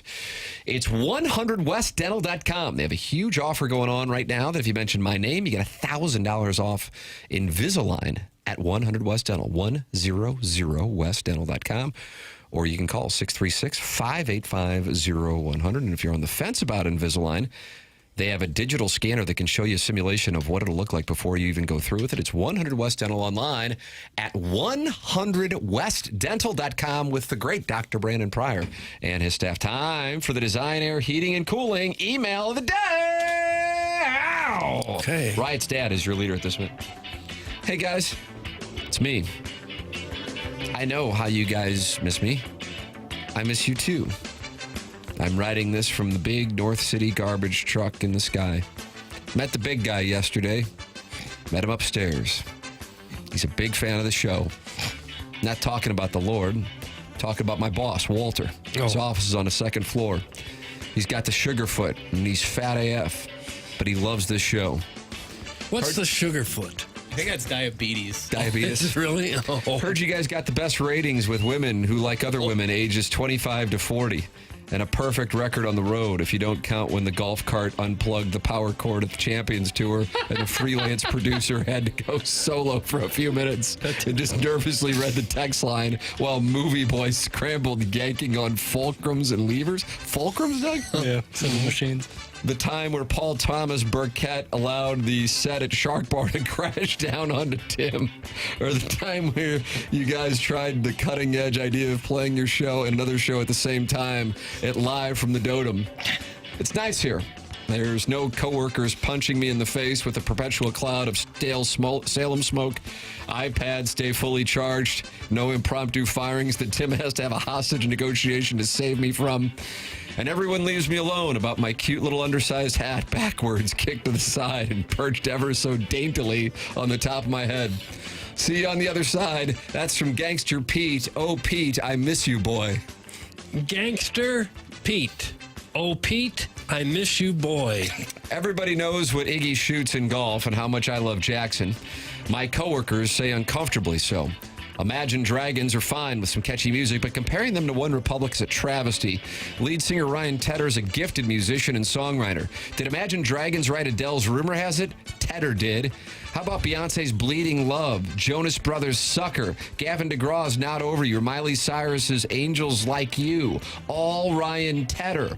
One Republic music is really good and the live performances are outstanding. It's about time that Jackson gave him some respect. That's from Shooter McGavin, the vice president of Las Vegas Solitude Vacations. Shooter McGavin, VP, Las Vegas Solitary Vacation. That's correct, Solitude. A leopard doesn't change its spots. The heck with culture expectations, social standards, customs, traditions, and social conventions. This wildcat right here ain't shaving her underarms, period. Oh. Doug, that's from Midge. Midge. Not shaving because a leopard doesn't change its spots? That's correct. And finally, I don't think enough people in media appreciate the sheer stamina it takes to run a 4-hour internet, radio, YouTube, HD4 drive time show that is, in essence, a world-class celebration of not doing a radio show. The first 3 hours were a masterclass, just an endless splash graphic promising be right back after the break, paired with some tinny bumper music and a heroic commitment to rehashing what's already been hashed, like Groundhog Day, but with more seasonal berry sponsorships. Each return from break was a sort of a recap of the discussion you had before the break, essentially giving us a second chance to experience the very moment we had just lived. And then came the crescendo, the fourth hour.